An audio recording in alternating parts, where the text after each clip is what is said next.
Mirëmëngjes nderuar miq, mirë se vini në A2CNN, mirë se vini në Dita Jonë për të kaluar një tjetër javë së bashku me programin tonë dhe gjithçka që ne kemi përgatitur për ju. Unë jam Aulona Minda. Unë jam Denis Salaj, ky është programi i të hënës, data sot është 4 mars. Mirë se keni ardhur. Derisa bëhemi gati për këtë javë të re, këtë ditë të re, ne duam t'ju mbajmë të informuar dhe me disa prej temave kryesore dhe të kohës këtu në Dita Jonë. Tani, këto janë çfarë kemi për sot. Zhvillimet politike në vend mbeten të tensionuara me opozitën që refuzon të ushtrojë mandatet e saj nga zgjedhjet e fundit dhe majorancën që këmbgul se situata e krijuar nga opozita është artificiale. Për të diskutuar mbi këtë temë të nxehtë në studio, ne do të kemi sot dhe zëvendës kryeministrin, zotin Erion Braçë. Kongresi i Teknologjisë Botërore Mobile, i mbajtur javën e kaluar në Barcelonë, është në fokusin e rubrikës hashtag që do të sjellim çdo të hënë këtu në Dita Jonë me Geron Taçin. Sot do të flasim për rrjetin, shërbimet dhe rrymët e reja të zhvillimeve digjitale. Java e re politike që nis sot përmban shumë interes për sa do të ndodh. Seanca parlamentare e ditës së martë pritet të shoqërohet nga protestat e opozitës që tani më e kryen aksionin e vet politik në rrugë. Cila do të jenë zhvillimet e kësaj jave? Këto dhe të tjera do t'i bisedojmë sot me producenten tonë të politikës, Merita Hartlaj. Mirë. Këto janë pak a shumë edhe tema që do të diskutojmë sot, por që natyrisht si për herë kemi edhe një pyetje që hedhim në Facebook. Në fakt në fillim ishim paksa të pavendosur se për çfarë të pyesim televizionistët tan. Menduam Gjithmonë jemi paksa në fillim fare, kur fillon, por pastaj vendosim rrugën. Sepse ka të shumë pyetje që duam të bëjmë dhe kemi të vështirë për të zgjedhur, por menduam që këtë radhë ishin të fokusuar tek një ngjarje sportive që besoj ka përfshirë të gjithë, sidomos këtu në kryeqytet, është pikërisht derbi i të premtes, i cili përfundoi me një barazim. Me një barazim të barit 0-0, por nëse do të kishte kaluar rrotull stadiumi Dinamo, se shim qelloi mua në fakt disa herë gjatë ndeshjes, do të shikojë që kishte një entuziazëm pa parë atje dhe shihej edhe në qiell për shkak të flakadanëve dhe tymit që formoi, por edhe mund ta dëgjoje pastaj koret e tifozëve, kështu që kjo është një derbi e kryeqytetit, e cila do të jetë, kam përshtypjen unë, gjithmonë e tillë, është El Clasico shqiptar nëse do të kishte. Patjetër, në fakt, megjithëse përmend edhe tifozët në edicionet e lajmit në A2CNN, pati edhe një kronikë shumë interesante të Realit, mos gaboj Real Kodhelit, ku tregonte pikërisht koreografinë e tifozërisë që ishte me të vërtetë shumë interesante. Dhe ne duam të pyesim pikërisht për këtë, duke qenë se ndeshja doli barazim. Por pavarësisht, cila nga skuadrat mendoni se do të fitonte pra pikërisht derbin, Tirana apo Partizani? Natyrisht këtu do të kenë mundësi ata që janë tifozë të shprehin opinionet e tyre. Po shihni që këto thënë tepër në sondazh me Krijeni, me Tirana apo me Partizanin, sepse secili do të duket po. Për skuadrën e zemrës. Po nëse do të pyesim për derbin kryeqytetat, që u nda edhe këtë Tirana ka disa kohë që s'po mund dot Partizanin. Ja ku e ke. Ja ku, okay, pyesim edhe një tjetër për derbin kryeqytetat. Dakor. Erion, mirëmëngjes janë. Mirëmëngjes Aulona, mirëmëngjes Blend. Atëherë, kush e meriton dhe të fitonte? Po duke parë që Partizani është në vend parë, Tirana në vendin e 7. Duke parë dhe lojë normalisht e meritonte Partizani, por më pëlqeu ideja e barazimit për të dy. Okej. Mirë, në rregull, dakor. Ti për kë bën tifo zakonisht nëse më për asnjëri. Për asnjëri. Prandaj po them një opinion shumë të thjeshtë në lidhje me këtë. Prandaj se dukesh që po bën një arsyetim shumë të ftohtë jo prej tifozit, kështu që kuptohet shumë lehtë. U ndalat e statistikat apo jo? Shkëlqyshëm. Dhe pra është Erion Dushi, njeriu prej Dëbore, i cili nuk ka fare ndjenja lidhur me këtë ndeshje. Dakor, mirë, Erion, atëherë të japim linjën për të na informuar për natyrisht diçka që ka ndodhur mbrëm edhe që janë lajmet më kryesore dhe më të rëndësishme të një dite më parë. Faleminderit. Zonja dhe zotëri, mirëmëngjes, qytetarët e Tuzit në Maltëzi votuan dje për të zgjedhur 32 anëtarë të rinj të Asamblesë së qytetit. Këto zgjedhje erdhën pasi Tuzi u shkëput nga Podgorica duke marrë statusin e bashkisë. Shqiptarët e Malit të Zi janë bërë bashkë në këtë zonë dhe garojnë në një listë të përbashkët të quajtur Forumi Shqiptar. Votimi nisi në orën 7 dhe u mbyll në orën 20. Shqiptarët që jetojnë në Tuzë janë shprehur optimist për këtë zgjedhje për shkak të listës së përbashkët të 3 partive shqiptare, madje shumë prej tyre kanë ardhur nga diaspora vetëm për të votuar. Erdha enkas nga Amerika për të votuar për arsye se malësia na bashkou, malësia na thirrri dhe në malësi sonde do të kem fitoren. Por procesi votimit u shoqërua edhe me probleme. Një video e publikuar nga mediat malazeze tregon se në zgjedhjet lokale në Tuzë të Malit të Zi u tentua të blihet vota për 50 euro. Akuza erdhi nga shqiptari Liridon Vulaj që publikoi një video në profilin e tij në Facebook me të cilën dëshmon blerjen e votave nga anëtarë të partisë në pushtet e cila drejtohet nga presidenti i vendit Milo Đukanović. Partia Demokrate e Socialistëve ofron 50 euro në këmbim të votës, shkruante Vulaj. Incidentet ku përfshin deputet dhe ministra në protestën e fundit para parlamentit janë bërë shkak që politika dhe policia të refuzojë lejen e kërkuar nga Partia Demokratike për tubim të martën, por në përgjigjen e opozitës akuzohet ministri i Brendshëm Sandër Leshaj se po përdor politikisht policinë pasi deputetët socialistë provokuan turmën e protestuesve dhe mbi ta nuk u shtrua dhunë. Kuvendi ndërkohë ka njoftuar seancë plenare për pa caktuar orën se kur do të fillojë ajo. Ministri i Mbrojtjes në Serbi Aleksandar Vulin thotë se përpjekjet e kryeministrit Ramush Haradinaj për të hyrë me ushtri në veri të Kosovës do të dështojnë. Haradinaj dëshiron të përsërisë krimet për të cilat nuk është dënuar, tha ai. Ai e di se presidenti i Serbisë Aleksandar Vučić nuk ka frikë prej tij, pasi e di se përplasja për të hyrë me ushtri në veri të Kosovës do të përfundojë me tërheqje dhe shpërbërje, tha Vulin për mediat serbe. Reagimi vjen pas deklaratës Haradinaj, i cili tha se shqiptarët nuk e ngacmojnë veriun, por janë të gatshëm ta mbrojnë atë. Facebook ka tentuar të ushtrojë presion ndaj politikanëve të ndryshëm në disa pjesë të botës në mënyrë që këta të fundit të lobonin në favor të kompanisë dhe kundër ligjeve për mbrojtjen e të dhënave. Kështu raportojnë mediat britanike që citojnë disa dokumente të publikuara së fundmi. Mes politikanëve që kanë hasur në këtë presion është ish kancelari britanik i thesarit George Osborne dhe ish kryeministja irlandeze Enda Kenny. Ndaj akuzave reaguan drejtuesit të rrjetit social më të përdorur në botë, duke thënë se publikimi i dokumenteve është bërë në mënyrë selektive dhe se është shkelur një urdhër gjykate. Kaq për këtë takim të parë me informacionin. Faleminderit për vëmendjen. Faleminderit Erion për gjithë informacionin që na sjell sot në mëngjes. Mirë, tani do të shikojmë pak edhe se si do të jetë moti për ditën e sotme. Ishte një fundjavë do të thënë e mrekullueshme për sa i përket diellit dhe gjithçka. Ajo që më ra në sy sot në mëngjes, që nuk kisha pranë në mëngjeset më përpara, është që mëngjesi ishte me dritë. Nuk ishte më ai mëngjesi i errët, akoma duke sikur ishte natë. Ishte një mëngjes shumë i bukur. Është vërtet. Me sa duket vërtet pranvera po troket ose ka trokitur tani më. Megjithatë le të pyesim Tanjën për këtë, të na japë një informacion më detajuar. Tanja, mirëmëngjes. Mirëmëngjes. Në fakt dita fundjavë ishte e mrekullueshme, përveç se momentet ku era ishte të paktën në Tiranë ishte disi e fortë, megjithatë edhe kjo javë jep informacion shumë pozitiv për ja shtuar disa orë të së martës dhe në fundjavë, po pjesa më e madhe e javës është e kthjellët. Më në detaje për të gjithë shikuesit e A2CNN, dita e sotme ka nisur e kthjellët, do të vijojë kthjellët në pjesën më të madhe të territorit dhe kryesisht në ulërisirë, ndërkohë gjatë mezicës dhe në vijim deri vonë në mbrëmje do të ketë vranësira kalimtare kryesisht në zonat lindore dhe në juglindje të territorit. Temperaturat në mëngjesin e sotëm kanë pësuar një rënje të lehtë. Kjo rënje vetëm në ulërisirën perëndimore, por kanë qëndruar në vlera konstante në zonat malore. Minimumi gjatë ditës sotme nuk është më poshtë se -2 gradë Celsius, kjo në zonat e thella në Verilindje, ndërkohë maksimumi gjatë ditës së sotme në rang territori do të ruajë vlerën 18-19 gradë Celsius dhe kjo në ulërisirën perëndimore dhe kryesisht në jug perëndim. Era sot nuk do të jetë problematike.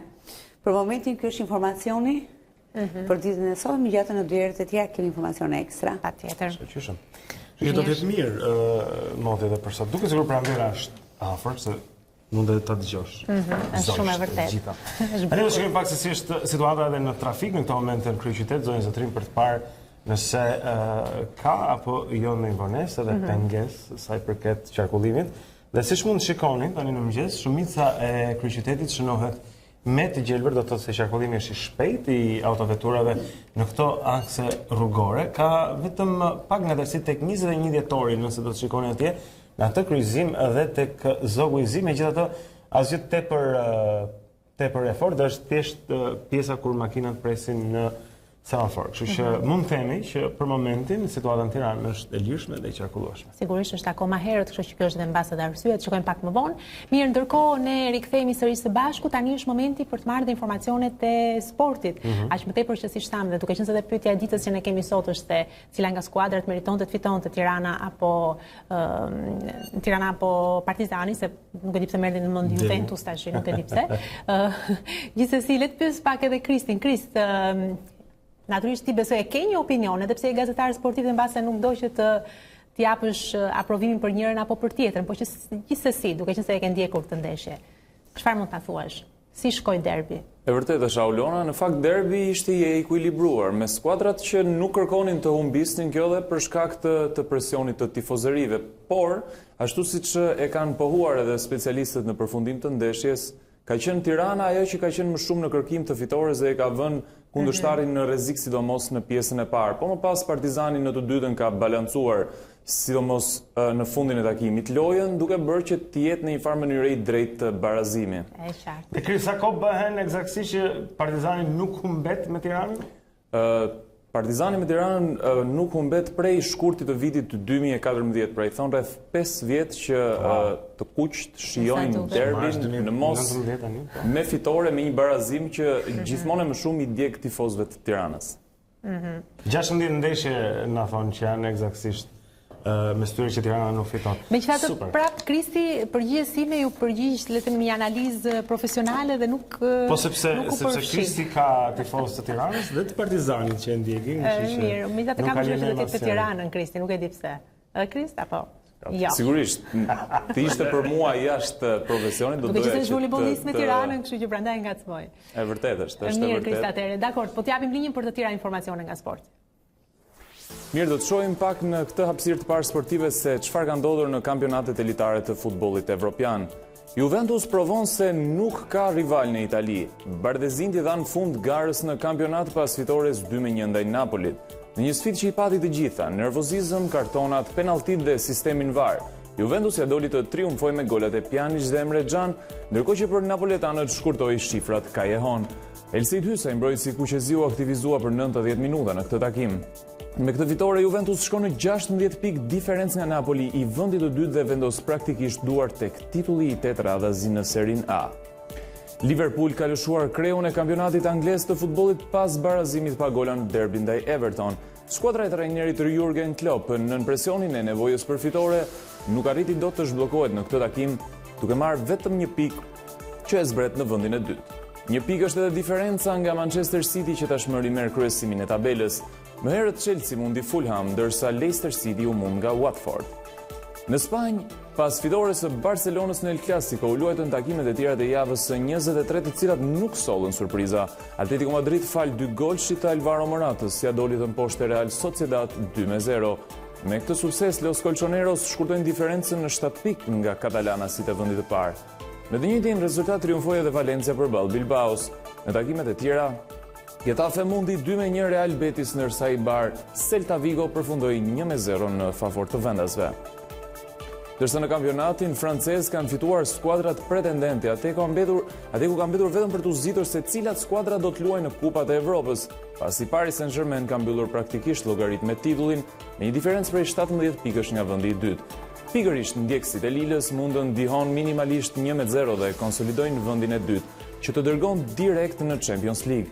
Marseilla mundi 2-0 Saint-Étienne dhe mbërri në vendin e 4, ndërsa Lyon shkatërroi 5-1 Toulouse-ën e Nisa fitoi 1-0 ndaj Strasburgut. Këto ishin të gjitha informacionet sa i përket kësaj hapësire të parë sportive.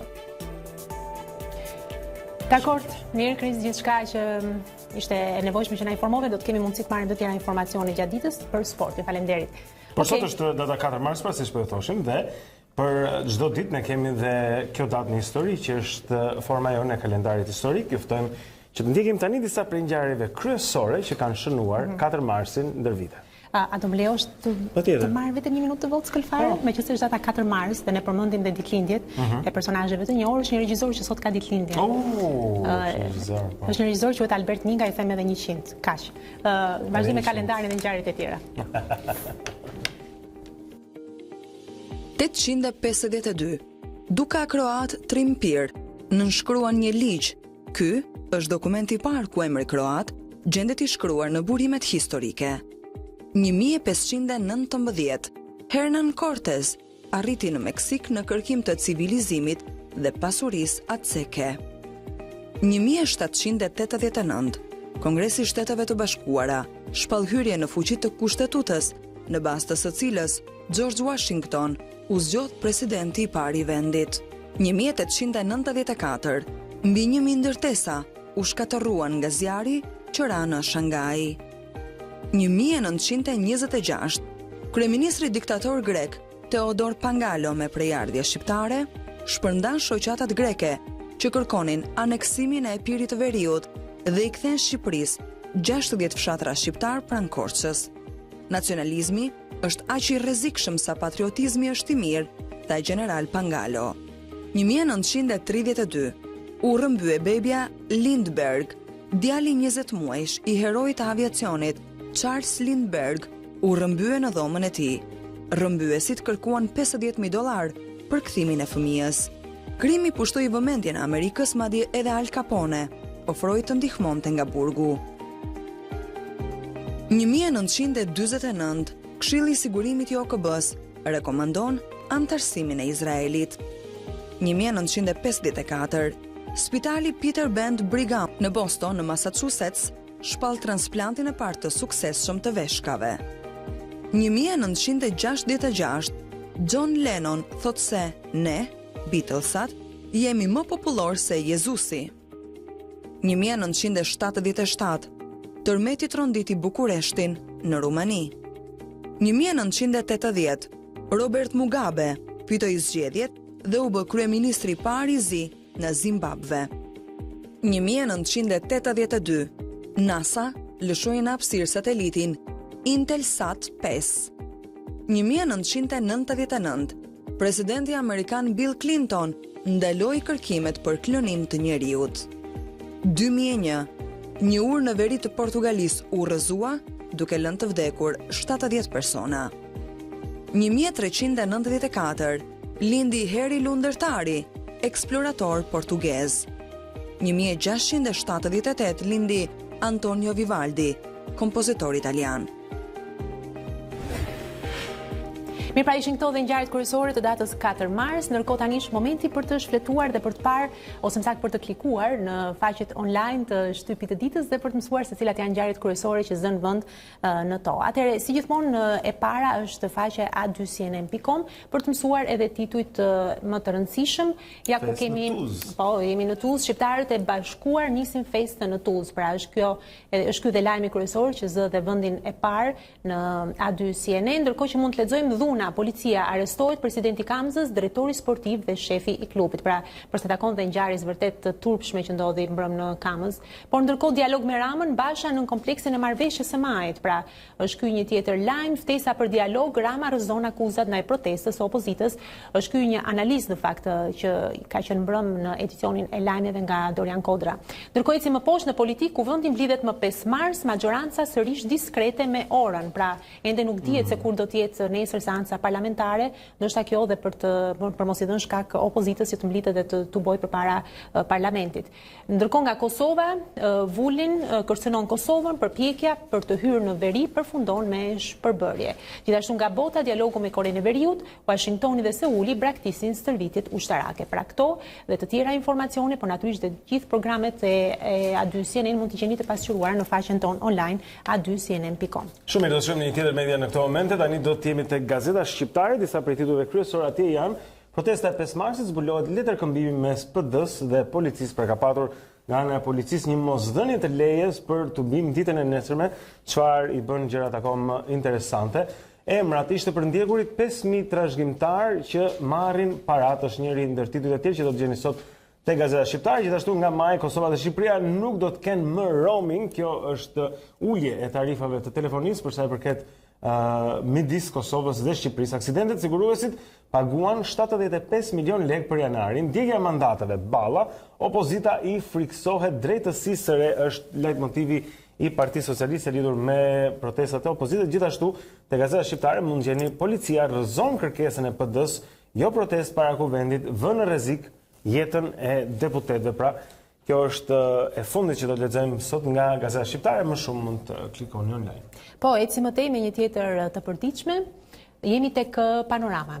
Vrasja në ish-blok, përfshirja e Eldi Dizdari dhe konflikti me matën para ngjarjes. Pra, hetimet për ngjarjen e 4 tetorit në ish-blok, ku mbeti vrar një person dhe u plagosën 2 të tjerë, pra kanë dalë në skenë dhe të tjerë element, natyrisht edhe nga arrestimi pikërisht i Elvis Matës. Ngelemi sërish tek kjo ngjarja në ish-blok, më sulmuan u tremba dhe është kjo pra dëshmia e Ervin Matës në polici, i cili jep fund aratisjes për pas 5 muajsh. Ndërkohë që ecim në Tuzë, shqiptarët fitojnë komunën e Tuzit, nis festa, pra është gjithçka që vjen pikërisht nga Tuzi. Shqiptarët janë duke prirë bindshëm në Tuzë, ndërsa sipas shtabit të forumit shqiptar, deri më tani janë 3547 vota për shqiptarët. Gjithashtu më poshtë mund të lexojmë nuk dorëzoi mandatin, Spartak Ngjela tregon arsye, Trudin Hajdari, kryetare e opozitës së re në kuvend. Avokati i njohur Spartak Gjela ka komentuar arsyen sipas së cilit Rudina Hajdari nuk ka pranuar që të dorëzojë mandatin. Gjithashtu nëse ecim më poshtë, hyn në fuqi udhëzimi, ndryshon tatimi për pagat, sa taks do të paguhet për rrogat. Gjithashtu konflikti mes Martinait dhe Matës nga ngacmimi i gjatës te droga e përplasja për biznesin. Pra këto janë pak a shumë edhe titut kryesor ku me sa duket kronika zë dhe vendin e parë, aq më tepër pastaj kur bëhet fjalë edhe për arrestimin dje të Ervin Matës, pra Ervin Matës që ishte një nga të dyshuarit elementët pra që kërkoheshin nga policia. Vazhdojmë më tej. Shqiptare.com është e radhës, do të shikojmë disa prej titujve kryesorë atje. Historike, shqiptarët fitojnë tuzin, por se zgjedhin kryetarin pa koalicion. Denoncohet gjithashtu blerja e votave nga partia e kryeministrit. Rezultatet paraprak nxjerrin fitues koalicionin shqiptar në Tuzë, por për një mandat nuk arrin të zgjedhë kryetarin e komunës, duke u detyruar që të bëj koalicion, është çfarë raporton sot Gazeta Shqiptare. Gjithashtu, te Gazeta Shqiptare mund gjejmë cigaret nuk do të shiten më kudo, pikat e shitjes së duhanit do të pajisen me një leje të veçantë. Gjithashtu nga bota, pamje mahnitse në tokën e egër të Afrikës, i gjeni sot tek shqiptare.com. Disa prej titujve aty kanë të bëjnë edhe me politikën dhe kulturën. Gjithashtu, intervista rrëfimi i shkrimtares Rruga drejt BE-s s'është forma e protestës që kanë zgjedhur shqiptarët. Nërsa në Durrës 6 policë në pranga, kontrollorët merrnin rishfet për të kaluar të ndaluarit, është një tjetër titull që sot mëngjes e gjeni tek shqiptarja.com. Mirë, ecim më tej, të shikojmë tani kush e ka, po jemi tek reporter.lemi me këtë të përditshme. Presim edhe pak sa ta rishikojmë sërish në ekran. Pra siç e pam, ngjarjet kryesore janë natyrisht nga kronika, nga politika, sepse presim edhe datën 5 dhe protestën e opozitës. Por ndërkohë jemi tek reporter.al. Parashikimi shmang pasojat penale për mbytjen e superstradës Tiranë-Durrës. Prokuroria ka identifikuar ndërtimet e palishme të kompanisë City Park si shkaktare të përmbytjes së superstradës nga vërshimi i projit të Limuthit në nëntor të 2017-s. Gjithashtu mund të lexoni nga vendi skeda e pasurisë deklaruar Marsida Xhaferllari, ish kryeinspektore e Këshillit të Lartë të Drejtësisë. KED hap shpalljen për pozicionin vakant për inspektor të lartë drejtësie. Gjithashtu gjykata rrëzon kërkesën e prokurorit për zbutje të akuzave ndaj Suel Çelës. Gjithashtu nga rajoni tarifat e Kosovës ndaj Serbisë kreu qëllimin e saj, shprehen ekspertët. Opozitarët në Shqipëri, Maltëzi dhe Serbi refuzojnë të kthehen në parlament. Gjithashtu Kosova ndalon ndërtimin e hidrocentralit pas protestës së grupeve ambientaliste. Pra këto ishin edhe më të rëndësishme te reporter.al pra në faqen e saj online në këtë moment.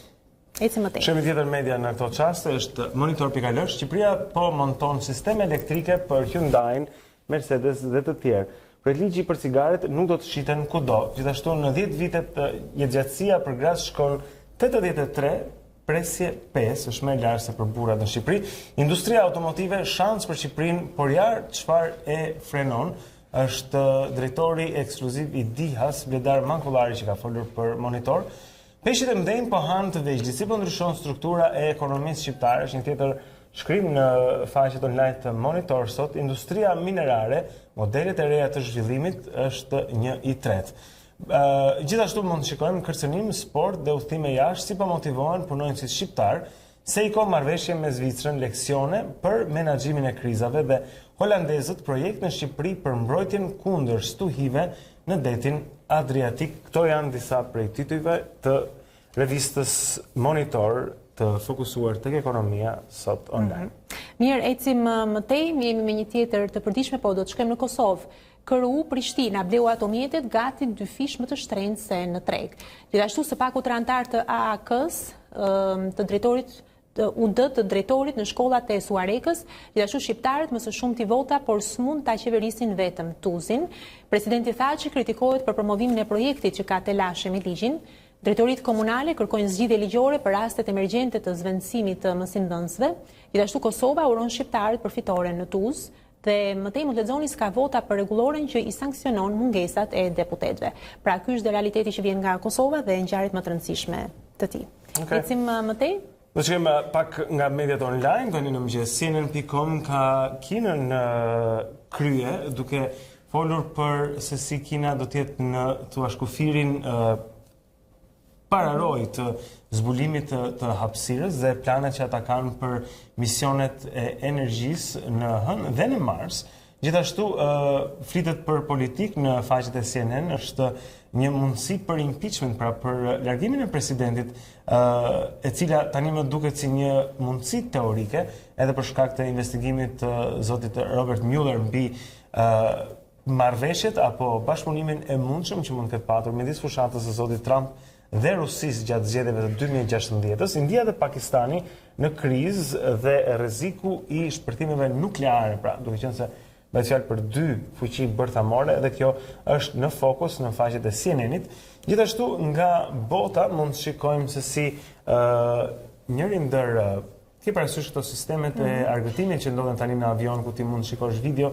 Njëri ndër pasagerët që kishte udhëtuar për në Singapur shikonte se gjithashtu sistemi i argëtimit ka edhe kamera të cilat shikojnë në çdo moment udhëtarët. Kështu që ti mund të jesh duke filmuar gjatë 8 orëve që je në avion dhe kjo nuk është e këndshme për dikë që kërkon pak privatësi atje dhe është temë tek CNN sot mëngjes. Okej. Besoj se këto ishin për sa takon mediave online, pra faqet kryesore të shtypit, pra mund të klikoni dhe të shikoni se çfarë ka në këtë moment atje.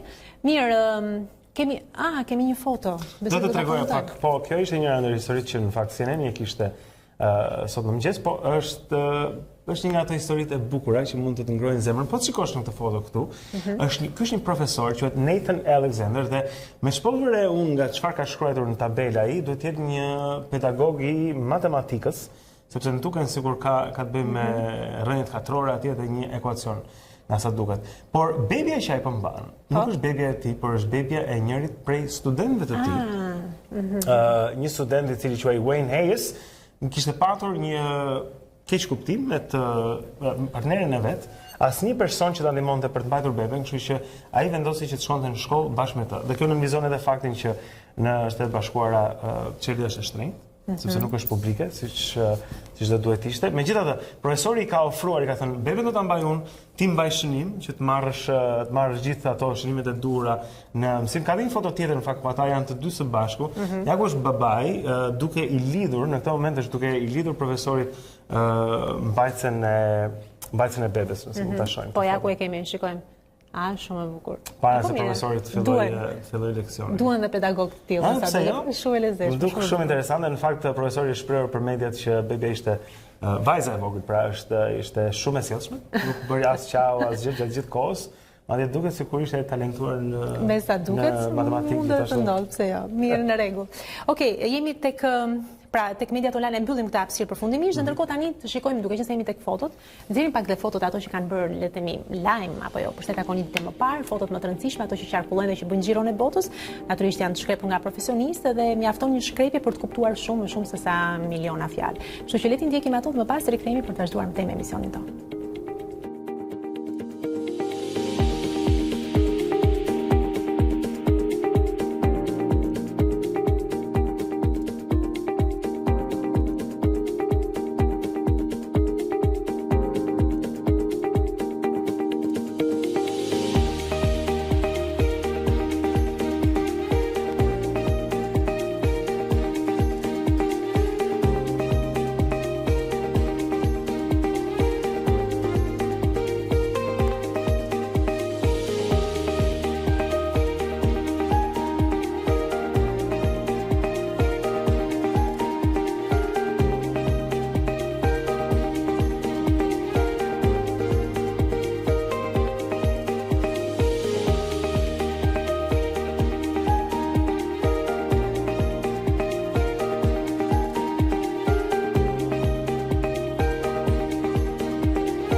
Hashtag është rubrika teknologjike që ne kemi çdo të hënë këtu në Dita Jonë bashkë me Geron Taçin.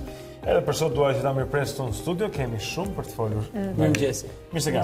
Mirëmëngjes Geri. Si Geri, para se të fillojmë, e di që kemi një kongres të teknologjisë mobile që është shumë i rëndësishëm. Çdo vit. Dhe atje janë prezantuar lloj-lloj pajisjesh e mjetesh të reja teknologjike, po ti ke një kronik për këtë, që do të na sjellë si thua brenda lojës. Ta ndjekim tani dhe pastaj futemi në bisedë bashkë. Jam dakord. Okej. MWC Mobile World Congress është panajiri më i madh i vitit i teknologjive të komunikimit. U zhvillua në Barcelonë nga 25 deri në 28 shkurt. Ne të hashtag këtë event e ndoqëm nga ekranet e celularëve në kafenet artizanale të Tiranës, ku mbase në të ardhmen do të shohim edhe celularë të rinj të prezantuar nga kompanitë e mëdha si Samsung dhe Huawei, të cilët prezantuan celularët që palosen të pajisur me teknologjinë 5G dhe parametra të lartë. Pritet që këto telefona të dalin në shitje në prill dhe maj sipas Samsung dhe korik gusht sipas Huawei, me çmime që e bëjnë iPhone të duket i lirë, nga 2000 deri në 2400 euro. HMD prezanton Nokia 9 Pure View me 5 kamera nga 12 megapixel, bazuar në teknologjinë e zhvilluar nga kompania Light. Xiaomi vendos 3 kamera dhe nëse doni të shihni video, ju sugjerojmë Sony që për herë të parë prezanton një ekran 4K HDR në një celular. Microsoft prezanton HoloLens, syze të cilat nuk janë njërisi për augmented reality ose realitetin e shtuar, por njërisi thelbësore për botën e biznesit. HoloLens do të ndryshojnë mënyrën se si ne punojmë, argëtohemi dhe kalojmë kohën duke bashkuar dhe sinkronizuar botën reale me ato digjitale, citon drejtuesi Microsoft Satya Nadella. Të gjithë të paktën për këtë bien dakord, e ardhmja i përket realitetit virtual. Situata në teknologjinë e komunikimit po tensionohet nga një aktor tjetër, Amazon Web Service, pasi Peter DeSantis duke djali mirë, por po njofton ditët e fundit të kompanive të telekomunikacionit.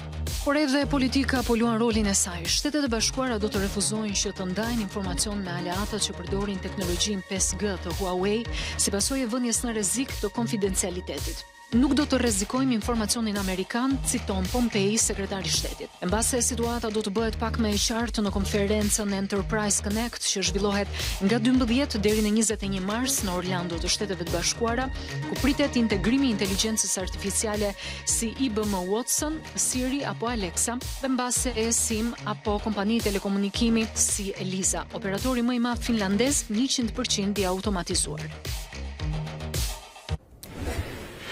Okej, këto ishin pak a shumë të reja, kishte shumë, po edhe ne duke mbajtur shënime ndërkohë sepse ka vërtet mjaft fakte interesante. Duke filluar ta nisim nga më bazikët, nga se unë e di që ti shkon shumë përtej se sa thjesht arritjet e celularëve, po që për ne të thjeshtët si puna ime, ishte goxha interesant, faktikisht me ato celularë që palosen, që mbyllen, që hapen, çfarë janë këto Geri? Të shtrenjtë ishin pak në fakt, po. Celularët që palosen me vërtet janë të shtrenjtë, domethënë 2000 deri në 2600 $. Sa edhe njërë? 2000 deri $2600, ose në Europë do në euro, apo nuk e di ma latë çmimin final, po kështu është anoncuar të paktën nga kompanitë si nga Samsungu, edhe nga Huawei, të cilët janë të parë që prezantuan ato celularët që palosen, edhe le të themi që kjo është një situatë e cila po i shërben më shumë teknologjisë 5G. Domethënë 5G-ja është një rrjet i ri i cili ishte në qendër e debateve të kësaj le të themi të këtij panajiri që u krijua, që bëhet çdo vit dhe ishte pika më kryesore dhe çdo gjë rrotullohet rreth 5G. 5G akoma nuk ekziston. Po këto celularë që prezantojnë, këto modele pra janë 5G, pra ofrojnë këtë mundësi para kohë. Sepse janë kaluar doli dhe Samsungu S10 që është njëri ndër këto risit. Gjithashtu njëri prej tyre ishte edhe një version 5G, jo të gjithë versionet e kishin 5G, do quajt një telefon pa rrjet. Nga disa prej kritikëve, sepse s'ka një rrjet 5G akoma. Nuk ka një rrjet 5G akoma, por leta që ta kuptojmë 5G se çfarë është. 5G-ja mund ta ilustrojmë me një lumë, ku ne të kalojmë informacionin, ku aktualisht informacioni jonë kalon në një lumë i cili ka shtratin e ngushtë, për që shkon larg, ndërkohë që 5G do ta zgjeroj shumë shtratin e lumit. Por çfarë do bëj kjo që? Kjo do bëj që ne të gjithë të kemi afërsisht 0 humbje kohe në distancë. Pra në qoftë se unë do kaloj një informacion apo një video apo një film nga celulari im që jam në Tiranë në dikë që është në Sarand, ajo mund të downloadohet për punë sekondash i gjithë filmi. Pra është afër zeros koha e cila shpenzohet nga një thirrje në një marrje. U ilustrua mjaft 5G-ja në forma ndryshme në këtë event, u ilustrua duke komanduar një kamion në një qytet tjetër nga qendra aty, u ilustrua me 2 muzikantë të cilit njëri i binte një veglë në një sallë, diku i binte në një sallë tjetër, dhe u bë edhe një operacion live që u tregua se si mund të operojë një njeri, po. Megjithatë u fol dhe për rrezik konfidencialiteti duke përdorur 5G. Ky është një problem. Të ma shpjegoj një çik se kjo duket sikur po neve këtë muhabet e hapëm para 4 javësh, pak ndërtëria larg, po e shoh që është e pamundur, është pengesa që po i ngre Amerika Huawei që të shtrojë, le ta quajmë, rrjetin 5G nëpër shtetet aleate me Amerikën, pasi mund të kemi një backdoor në këtë rrjet.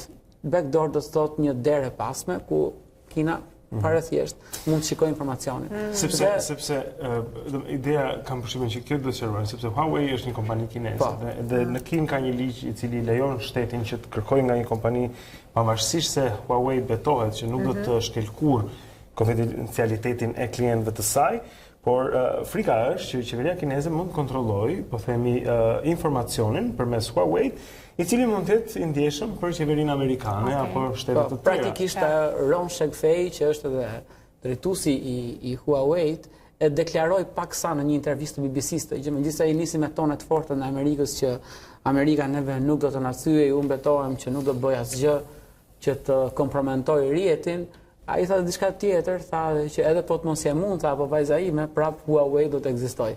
Po mirë, po si bëhet në këtë, mund të zhvillohet 5G-ja paralelisht nga aktorë të ndryshëm në vete të ndryshme? Po një aktor tjetër është Ericsson që po e zhvillon 5G-n, por në fund të ditës është çështje politike ku shtetet demokratike nuk duan që shtetet komuniste kontrollojnë rrjetin.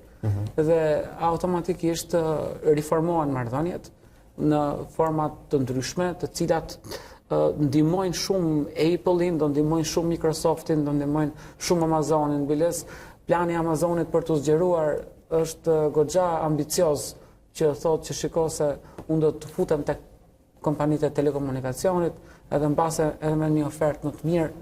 Kështu që është pak, le ta quajmë, e pak kristalizuar situata, por që besoj se pesha e të qarkulluarit të informacionit në mënyra jo ligjore është e vënë pak gabimisht mbi Kinën, sepse kushdo mund ta bëjë atë në një rrjet 5G. Domethënë mund të ketë hajdut informacioni, po themi hackers, edhe nga Amerika, mund të ketë edhe nga Anglia, mund të ketë edhe nga Rusia. Po flitet për ndërtimin e strukturës bazë, ky është merakun që ku do të përkase. E kuptoj paragjykimi, që ka një paragjykim sepse një armë apo jo. Kështu që kjo mund të jetë pastaj varet se si do të përdorin këtë informacion. Po është edhe një favorizim pastaj që i bën Amerika kompanive të veta. Sigurisht, është luftë tregtare mes tjerave. Amazon Web Services. Për shumë njerëz ne njohim Amazonin si vendi ku shkojmë për të blerë gjëra, nëse na duhen, pra amazon.com. Megjithatë Amazon Web Services është një kompani pjesë e Amazonit, e cila ofron shërbime për websajte në gjithë botën, servera për mbajtjen e tyre e tjerë. Fundi i kompanive të telekomunikacionit është parashikuar prej tyre. Çfarë do thotë kjo? Amazoni po ta quajmë po shtron rrjetin e vet të qarkullimit të informacionit. Dhe përveç se kësaj, rrjeti 5G automatikisht do fuqizoj kompanitë si Google, kompanitë si Amazon, kompanitë si Microsoft. Pse? Sepse informacioni që qarkullon në një rrjet 5G është shumë i madh. Dhe pajisja jonë celulare nuk mund ta përballojë dot aq fluks informacioni për ta ekzekutuar. Pra automatikisht të gjitha të dhënat tona do qëndrojnë në një server. Pra filmat, fotot, librat, qarkullimi që kemi ne komunikimeve, mesazhet. Kështu që një pajisje e vogël nuk mund ta mbajë dot gjitha ato informacion, kështu do qëndrojnë në server. Dhe Amazon po krijon pikërisht infrastrukturë, e cila do të mbajë informacionin ton. Dhe pastaj rrjeti 5G thjesht ta bëjë ato të aksesueshëm. Pra ti do kesh asgjë në celular, po do të kesh të aksesueshme dhe prandaj çdo kohë. Dhe kush do të ketë, do i ketë Amazonin, do të. Po, pastaj ku të vendosim neve apo ku të leverdisë Amerikës. Pse parashikojnë ata fundin e kompanive të telekomunikacionit? Sepse ato për kompanitë që që ofrojnë shërbimin e. Po, patjetër, po se ato do ofrojnë mënyra të reja komunikimi. Se si të çarkullojë informacioni nga një pikë A në një pikë B. Si mund të jetë kjo mënyrë? Po, besoj se do harxoj edhe një orë tjetër kohë të shpjeguar, dhe prandaj po i bëj bishë pyetje, po pak a shumë. Na rritë kuriozitetin. Pak a shumë do jetë informacioni do qarkullojë nëpër rrjete lokale. Domethënë ku informacioni është i strukturuar në mënyrë të tillë që ti mund ta kesh në disa vende në të njëjtën kohë dhe mund ta aksesosh. Për shembull, një shembull mund të jetë një CND, një Content Delivery Network, pra i njëjti informacioni joti ekziston në disa servera dhe në varësi të vendit ku je ti, serveri më i afërt serveri informacioni. Kjo është shpjeguar kështu me, kjo ishte më thjeshtë. Kjo asgjë nuk mora vesh. Kjo ishte. Por besoj që po gjithsesi besoj që kjo është e largët sepse rrjeti 5G nuk është shtruar akoma dhe përveç kësaj janë shumë të shtrenjta dhe 5G-ja nuk vjen pa lek. Domethënë do jetë shumë i shtrenjta përveç $2.600 që do paguajmë për celularët me kapacitete 5G, do paguajmë edhe tarifën ekstra. Ku parashikosh që kjo 5G të bëhet normë, po e quajmë? Po ky vit sikur i kristalizoi pak situatën, sepse në 2018-2017 ishim në fazën konceptuale, që po sikur të bëhet kështu, do bëhet ashtu, do ndodhi kjo, do ndodhi ajo, kurse kompanitë së vit ishin më konkrete, ishin me deadline, me timeline për të realizuar këtë gjë. Besoj do duhet kohë. Disa vjet. Do duhet edhe disa vjet. Nuk është akoma kështu gati. Huawei për shembull tentojnë të fillon të shtrimin e rrjetit në Shqipëri me një nga kompanitë celulare këtu për që mbas deklaratës Pompeo, sikur u ashtu çik gjërat, domethënë. U lanë çik tezë. Do presim. Po kupton kjo që nga lufta e hapur me telekomunikacionin tani. Luftë ftohtë. Sepse është diçka që jo gjithmonë e kuptojmë, jo gjithmonë arrim që ta perceptojmë ashtu siç duhet, por që është duke ndodhur realisht dhe që është me të vërtetë bart fatet e së ardhmes telekomunikacionit. Gerond Taçi, shumë faleminderit për hashtagun edhe për ditën e sotme. Faleminderit. Tema interesante vërtet që të çojnë sigurisht në një tjetër dimension, por që gjithsesi kalojmë një dimension më të afërt ne. Ne të zbresim pak, po. Të zbresim po në tokë, aty ku na pret një tjetër pjesëtar i grupit tonë është sërish Erioni për të na sjellë të tjera informacione të ditës. Erion. Faleminderit. Mirë për ty. Teza që kryeministri Edi Rama i bëri Lulzim Bashës për dialog ishte një kthesë fort në retorikën e mazhorancës përkundrejt aksionit opozitar. Kur do të flasin tha Rama të shtunën kur më herët e kishte akuzuar opozitën se kishte frikë nga drejtësia apo se po përdorej nga lobet e drogës dhe të Bigjozit. Që të kuptojnë një gjë, nuk ka asnjë revolucion, nuk ka asnjë kaos, asnjë rrezik për askënd, është një revolt e establishmentit establishmentit të vjetër, pra që ka humbur, dhe të lobive që kanë humbur, lobi i drogës, i lojrave të Bigjozit, që edhe ajo është mundur sepse ne u tham mjaft lojrave të fatit, dhe lobeve të tjera që qëndrojnë pas këtyre manifestimeve. Gazeta e njohur gjermane Tagesspiegel ka publikuar një artikull për kryeministrin Rama, ku shpreh habin me faktin që shefi i qeverisë gjen kohë për të hapur ekspozita në Gjermani, edhe pse vendi po kalon një krizë destabiliteti. Edi Rama ka probleme të tjera veçartit, shkruan ajo. Shqipëria, kryeministri së cilës ai është që prej vitit 2013 po proteston dyfish me studentët e pakënaqur dhe me një opozitë të irrituar, thekson Tagesspiegel. Qytetarët e Tuzit në Maltëzi votuan dje për të zgjedhur 32 anëtarë të rinj të Asamblesë së Qytetit. Sipas gazetës Vijesti, fituesi i tyre është Nik Gjeloshi, i cili ka marrë 50% të votave, ndërkohë që ende nuk ka një rezultat zyrtar mbi to. Këto zgjedhje erdhën pasi Tuzi u shkëput nga Podgorica, duke marrë statusin e bashkisë. Shqiptarët e Malit të Zi janë përbashkë në këtë zonë dhe garuan në një listë të përbashkët të quajtur Forumi Shqiptar me kandidat Nik Gjeloshin. Votimi nisi në orën 7 dhe u mbyll në orën 20 e nuk u shënuan incidente. Me të dalë rezultati para prag, të shumt ishin shqiptarët që dolën në rrugë për të festuar. Safet Bajri, konsideruar si kreu i grupit kriminal të Shkodrës, do të vuajë 9 vite burg në Shqipëri. Vendimi i dhënë nga një gjykatë belge për trafik droge dhe prostitucion është njohur edhe nga gjykata shqiptare. Njojën e vendimit e bëri gjykata e Shkodrës. Ai do të dënohet me 9 vite burg për trafik droge dhe prostitucion. Në Shqipëri ndërkohë Bajeri është i akuzuar si kreu i një grupi kriminal që kryente trafik droge, vrasje dhe trukim ndeshjesh. Ai u arrestua në shtator të vitit 2018 gjatë një operacioni policor në Tiranë, ndërsa në Shkodër u prangosën 11 persona. Shtetet e Bashkuara dhe Korea e Jugut kanë konfirmuar se nuk do të zhvillojnë stërvitje ushtarake të përbashkëta në shkallë të gjerë, të cilat gjithmonë kanë nervozuar Korenë e Veriut. Shefat e mbrojtjes të aleancës thonë se vendimi mbështet përpjekje diplomatike për të arritur çarmatosjen e plot bërthamore të gadishullit korean. Manovra të shumta ushtarake janë pezulluar që prej vitit të kaluar, pasi presidenti amerikan Donald Trump u takua me udhëheqësin e Koreas Komuniste Kim Jong-un. Ky i fundit i konsideron stërvitjet ushtarake si parapërgatitje për pushtim. Ishte gjithçka mbi informacionin. Nga unë Erion Dushi, faleminderit. Faleminderit Erion. Ishte e fundit pra që sapo morëm nga Erioni në këto momente, ne do të shkojmë edhe një herë tek situata e motit për të parë se si do të jetë sot për rajonin e Ballkanit dhe gjithashtu edhe për kontinentin evropian. Megjithatë, e kemi thënë që lind një ditë e bukur. Po, normalisht po. Megjithatë le të kujtojmë pak sa edhe pyetjen që kemi hedhur në Facebook, pra pikërisht duke patur parasysh edhe derbin e të premtes, cila nga skuadrat mendoni se meriton të vërtet fitoren, Tirana apo Partizani? Ndërkohë, na kanë ardhur disa përgjigje natyrisht prej tifozësh, kanë përshtypjen. Për shembull Iriani shkruan kush e meritonte të fitonte. Kjo pyetje është e vështirë se vetë vështirësia, kështu që e kam shumë të vështirë për të dhënë një përgjigje, dhe mendoj që barazimi është mëse në rregull. Ndërkohë Ariana thotë meritonte ai që ka 5 vjet rresht që e sfidon dhe e fiton, me sa duket është tifoze e Partizanit. Ndërkohë Dritani thotë që po ta meritonte ndonjëra do ta kishte fituar, prandaj mbaroi 0-0 sepse nuk e meritoi asnjëra. Ndërkohë ne ju pyesim gjithashtu se me kë bëni tifo ju nëse i përket derbit kryeqytetas midis Tiranës dhe Partizanit. Është një ndeshje e cila gjithmonë e ndan thuajse në mes ekipin tifozlikun kryeqytetas.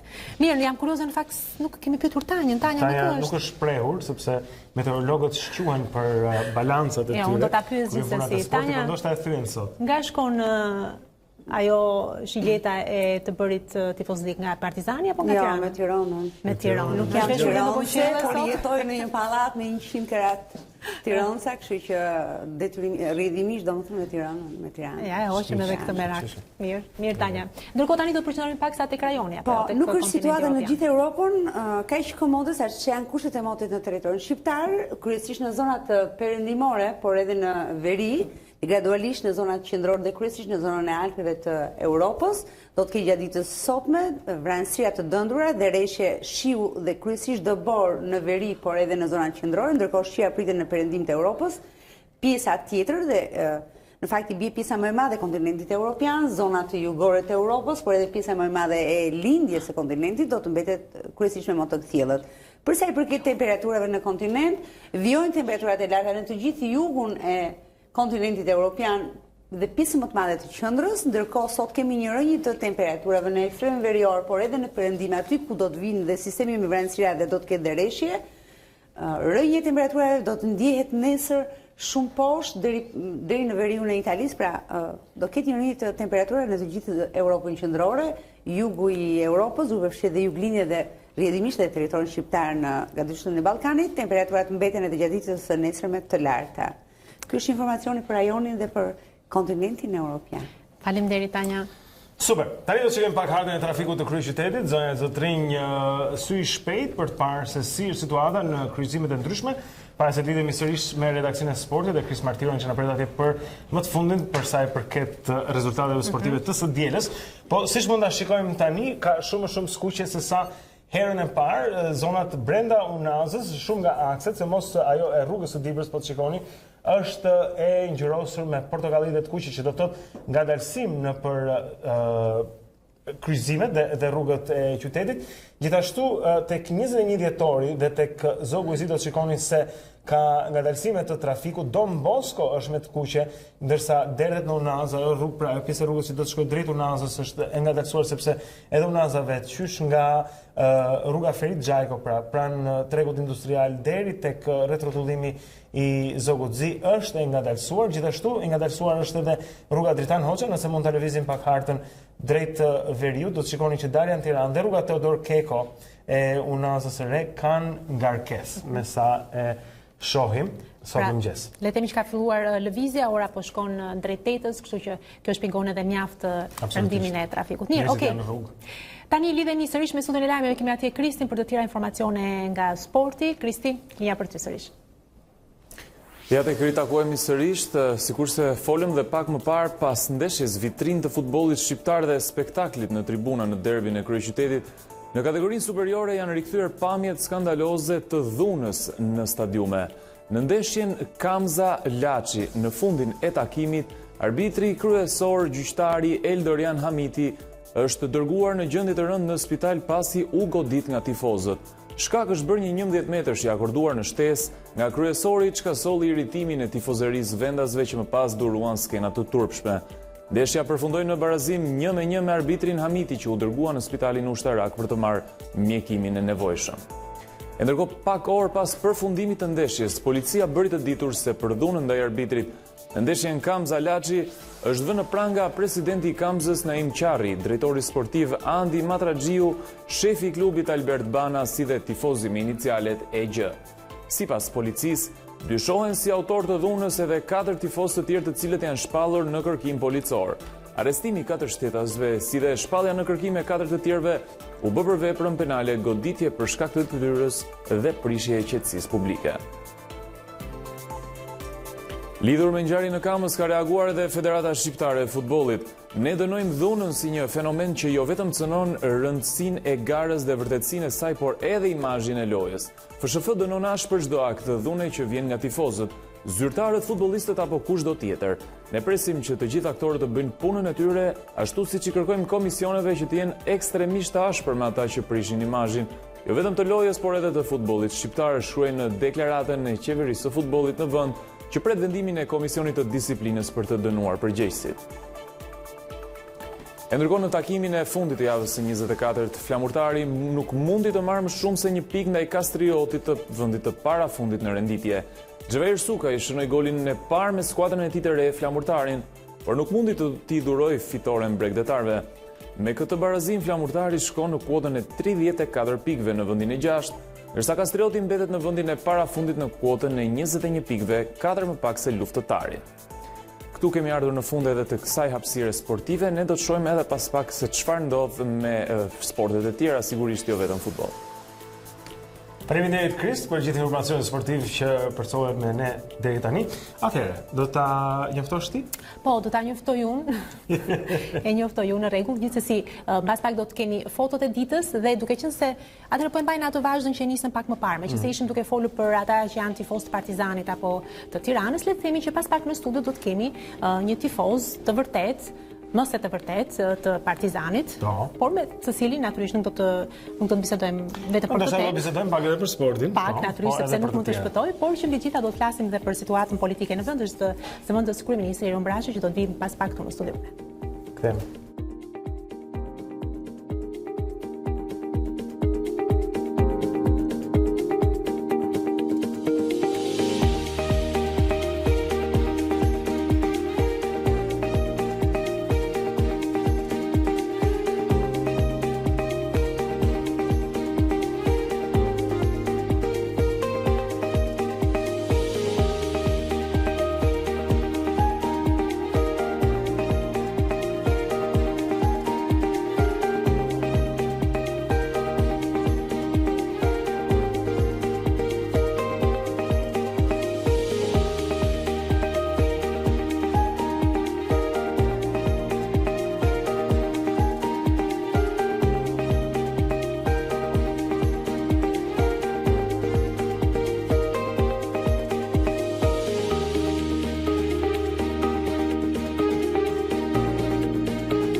Kthehemi edhe një herë këtu në Dita Jonë ekranin e A2 CNN. Ai është zëvendës kryeministri i vendit, qysh nga dhjetori. Ne kemi sot në studio për të folur pak për situatën politike, krizën që është krijuar nga djegja e mandateve që opozita ka deklaruar dhe tani më çuar përpara. Zoti Erën Braçe është këtu me ne. Mirëmëngjes, faleminderit që jemi ne. Mirë. Faleminderit. Zoti Braçe, në fakt jemi në një situatë tani më që vërtet nuk mund ta anashkalojmë, mund të themi që jemi në një krizë politike, ju e pranoni këtë fakt? Është situatë e vështirë përsa i përket segmentit politik, por përsa i përket segmentit kushtetues, ligjor, situata është shumë e qartë. Kemi një majorancë e dalë nga zgjedhjet të njohura, dhe të njohura deri në shtator të vitit 2017, më pas nevoja politike e brendshme në Partinë Demokratike, po edhe në partinë tjetër, Lëvizjen Socialiste për Integrim, i shtyu të dyja forcat drejt kësaj historie, këtij kontesti në raport me zgjedhjet. Kemi një majorancë të krijuar nga këto zgjedhje të njohura kombëtarisht dhe ndërkombëtarisht, ashtu siç kemi dhe një qeveri të dalë nga kjo majorancë, e cila vazhdon të ketë shumicën në Kuvendin e Republikës së Shqipërisë, nga pikpamja kushtetuese, është legale dhe natyrisht nuk ka absolutisht asnjë lloj kontesti që ta vënë në diskutim këtë.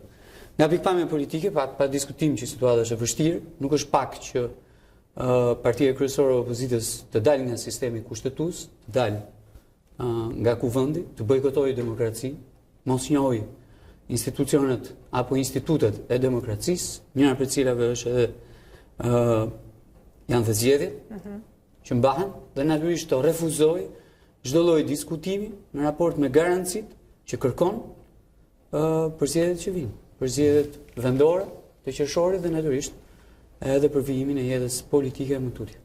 Që situata është e vështirë, politikisht e pranoni është e komplikuar, megjithatë gjatë samitit të diasporës në fundjavë, kryeministri u duk sikur lëshoi një ftesë për të biseduar. Për çfarë bëhet fjalë? Keni një ide? Kam përshtypjen që nuk u duk. Ishte vërtet një ftesë për të ulur, për të dialoguar. Kam dëgjuar gjatë gjithë këtyre ditëve pas ftesës kryeministrit apo edhe para ftesës tij që të flitet për negociata, ne nuk negociojmë demokracinë në këtë vend. Nuk negociojmë as kushtetutën, nuk negociojmë as ligjshmërinë. Që do të thotë çfarë? Që do të thotë që nuk negociojmë mandatin e kësaj qeverie, mandatin e atij parlamenti dhe natyrisht zgjedhjet e vitit 2017. Që do të thotë zgjedhjet e ardhshme janë në 2021. Pas një diskutimi në 2021 për ne, nga pikpamja kushtetuese dhe nga pikpamja ligjore. Jemi në drejtën kushtetuese dhe ligjore, jo tonën, po të çdo instrumenti që ka dalë nga zgjedhjet e vitit 2017. Në krahun tjetër, pas një lloj diskutimi, ne jemi gati të ulemi, të flasim për të gjitha garancit që kërkon opozita, ftesë të cilën e bëjmë prej një viti e kusur, e kemi bërë në parlament, ju kemi dhënë një letër të bardhë përpara, të shkruajnë çfarë duan ata si garanci për çdo gjë. Përfshirë edhe këtë historinë e blerjes së votave. Duan garanci penale më të forta, duan garanci administrative në territor, por nuk kthehemi më pas një histori të vjetër. Zgjedhjet 2017-s nuk janë bërë nga qeveria e Partisë Socialiste. Zgjedhjet 2017-s janë bërë nga dy palë parti bashkë, nga Partia Socialiste dhe Partia Demokratike në qeveri. Kemi lëshuar gjysmën e qeverisë dhe gjysmën e qeverisë. Të gjitha ministrit nga të cilat lindte paragjykimi se votat mund të instrumentalizoheshin, jo të blieshin, mund të instrumentalizoheshin prej Partisë Demokratike, Ministrinë e Brendshme, Ministrinë e Arsimit, Ministrinë e Financave. Jo, këtë e pretendon të Partia Demokratike. Ne si kemi vjedhur votat njeriu që nga viti 1992 e këtej 91, po doni si kemi prekur kërkujt vota. Kështu që ata mendonin që këto ministri dhe më gjërë pastaj qeverisja e materializuar në disa prej agjencive kyç të vendit, korporatave kyç të vendit, mund të instrumentalizonin votën e qytetarëve shqiptar, i kemi lëshuar që të gjitha dhe kemi hyrë në zgjedhje vetëm dhe natyrisht pa qeverinë në suportin tonë. Kështu që ato zgjedhje nuk kthehen më pas. Dhe thëm këtë, as ajo që ndodhi nuk bëhet më pas. E dojmë vetë këtë instrument. e dogjën duke kontestuar zgjedhjet që u kryen me 2 palë parti në qeveri. Kështu që tani jemi gati, t'ju japim i letër të bardhë dhe të shkruajnë gjitha garancitë që duhen. Duan t'i japim fuqi pravave vepruese, pra të heqim parashkrimin e krimeve elektorale, do me thënë sikur edhe pas 10 vjetës të dali një fakt apo një provë, ajo ngjarje kriminale ndodhur në zgjedhje të hetohet dhe të shkohet deri në fund. Dhe natyrisht, nëse duan garanci tjera që forcojnë aspektin ligjor në raport me tentativat për blerje vota, apo intimidim votuesish, apo instrumentalizim votuesish, të merat parashikohen që gjithë. Dhe të shkojmë përpara. Përfshi edhe atë që kërkuan votimin elektronik, pavarësisht se koha po kalon dhe natyrisht e bën pamundur nga pikpamja teknike të themi një gjë. Që të arrije kjo. Pak të numërimi do të kishte qenë mundur, por ata citojnë dosjen 339. Ata thonë që kanë dalë në dritë përgjime që implikojnë zotin Dakon Durrës, që është person i Partisë Socialiste, dhe kjo ndryshon thonë ata atë çfarë ne pretenduam në 2017, se janë fakte që nuk i njihni. Në fakt ata në 2017 nuk kanë pretenduar asgjë. Kanë patur komisioner sa që kemi patur ne në zgjedhje. Kanë pasur grupe numëruesish sa që kemi patur ne në zgjedhje. Dhe në asnjë proces verbale të atyre zgjedhjeve nuk është shënuar qoftë edhe një gërm e vetme kontest në raport me procesin, në raport me mbylljen e procesit, në raport me numërimin dhe rezultatin final të çdo qendre votimi dhe mtutje pastaj të çdo se është e pamundur, thot PD-ja, që ta faktosh këtë. Është e pamundur ta faktosh. Është shumë e vështirë, kanë thënë. Po rikthehuni pas në kohë në zgjedhjet e 2009-s. Dhe unë po ju ftoj vetëm të shikoni proces verbalet e rajonit të Beratit, qarkut të Beratit, ku kam drejtuar unë, dhe mund gjeni në ato proces verbale kontestet tona apo kontesteve të numëruesve tanë, sepse aty problemi ndodhi në numërim. Për 38 vota unë kam humbur mandatin. Kam humbur mandat në 5 Partisë Socialiste në raport me LSI-n, kam humbur mandat në 5 Partisë Socialiste në raport me PD-n, për 38 vota, vetëm për 38. Që ishte brenda të gjitha rregullave dhe normave të kërkojë rinumërim. Për te i kontestit që ishte i shkruar në proces verbal. U refuzuan në mënyrë kategorike, madje njëri që drejtonte në atë kohë ishte kryeminist, ishte kryetar partie, ishte shef shiku, ishte drejtor policie, ishte ministri brendshëm, etj. Me radhë thonë çojini fjalët e djalit që hapet çdo kuti dhe kutitë e Beratit sapen. Se kështu funksiononte shteti në atë kohë. Dua unë. Tani vim ke dosja 339. Dosja 339 është një dosje në nënhetim. Nuk ka lidhje me blerjen e votës. Ka lidhje me aktivitete kriminale të disa personave, të cilët prokuroria i ka pasur në nënhetim për aktivitete të tjera kriminale. Jo për blerjen e votës. Kjo është e para. E dyta, në ato që kanë dalë në media. Kjo ndryshon këtë që vjen. Mediat italiane kanë folur. Këtë që vjen më poshtë e ndryshon thelbësisht. Domethënë, në atë periudhë nuk ka patur vëmendje apo kallëzime drejt prokurorisë apo edhe nga policia që e drejtonte ministri i brendshëm i Partisë Demokratike në raport me blerjen e votës si aktivitet kriminal. Fare, zero. Në krahun tjetër, aq sa ka dalë në media është një thërrim e asaj që unë kam parë. Dhe po ju them që nuk gjen në asnjë rresht të përgjimeve të zbardhur që Vangjush Dako, në cilësinë e kryetarit bashkisë apo drejtuesit politik të Partisë Socialiste në qarkun e Durrësit, të ketë kërkuar vot përkundrejt parave, të ketë ofruar para për të blerë vota, dhe nuk ka as edhe një gërm që të vërtetoj se Vangjush Dako ka blerë dhe ka materializuar në kutitë e votimit vota pikërisht përmes kësaj rrugë. Ajo që unë kërkoj është që prokuroria të shkojë deri në fund dosjes. Ta zbardh një herë mirë. Dhe në rast se ka një element, qoftë edhe një element që implikon drejtuesin tim politik në ato zgjedhje, atëherë po, të përgjigjet ligjërisht nga fillimi deri në fund. Po nëse nuk ka as edhe një gërm që implikon nga pikpamja penale Vangjush Dakon, një veprimtari kriminale të blerjes votës, atëherë gjithë këta që po flasin, ti kërkojnë ndjes, dhe kjo ndjes të shërbej për të kthyer brenda sistemit në rast se duan. Në rast se nuk duan, të vazhdojnë të rinë jashtë sistemit sepse ka hapësirë boll për cilin do tjetër që kërkon që përmes politikës materializojë idetë e tija apo të përfaqësojë gjithnjë më shumë njerëz të papërfaqësuar. Keni më shumë djeni mbi përmbajtjen e kësaj dosje se sa është bërë publike deri. Jo vetëm që kam djeni për përmbajtjen e kësaj dosje, po kam djeni edhe për fenomen.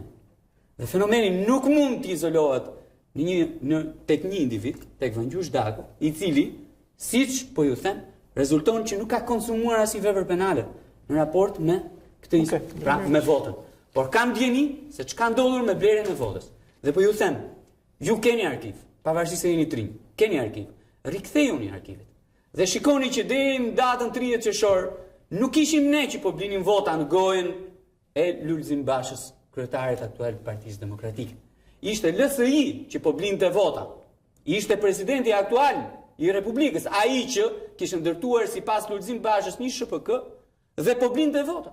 Po blinte vota duke përdorur pushtetin, po blinte vota duke përdorur para të tjera, siç thot zoti Basha. Tani nëse ky ka harruar, sepse për shkak nevojës politike e kërkon në krah LSI-n, kjo është histori tjetër. Ti kërkojnë ndjes LSI-s dhe pastaj të kalojë tek akuzat ndaj nesh, të cilat duhet i provojë ligjërisht. A mban përgjegjësi majoranca në këtë situatë politike që është krijuar zoti Braçe?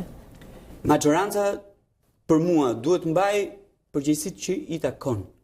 Të ofrojë atë që ka ofruar dhe të insistoj fort në atë që ka ofruar për t'i dhënë garanci jo thjesht Partisë Demokratike apo LSI-s për të rikthyer në kushtetutshmëri dhe në legalitet, pa për të rikthyer në demokraci, për të njohur zgjedhje dhe për të hyrë në to me gjitha garancitë që kërkon, por edhe për cilin do të jetë.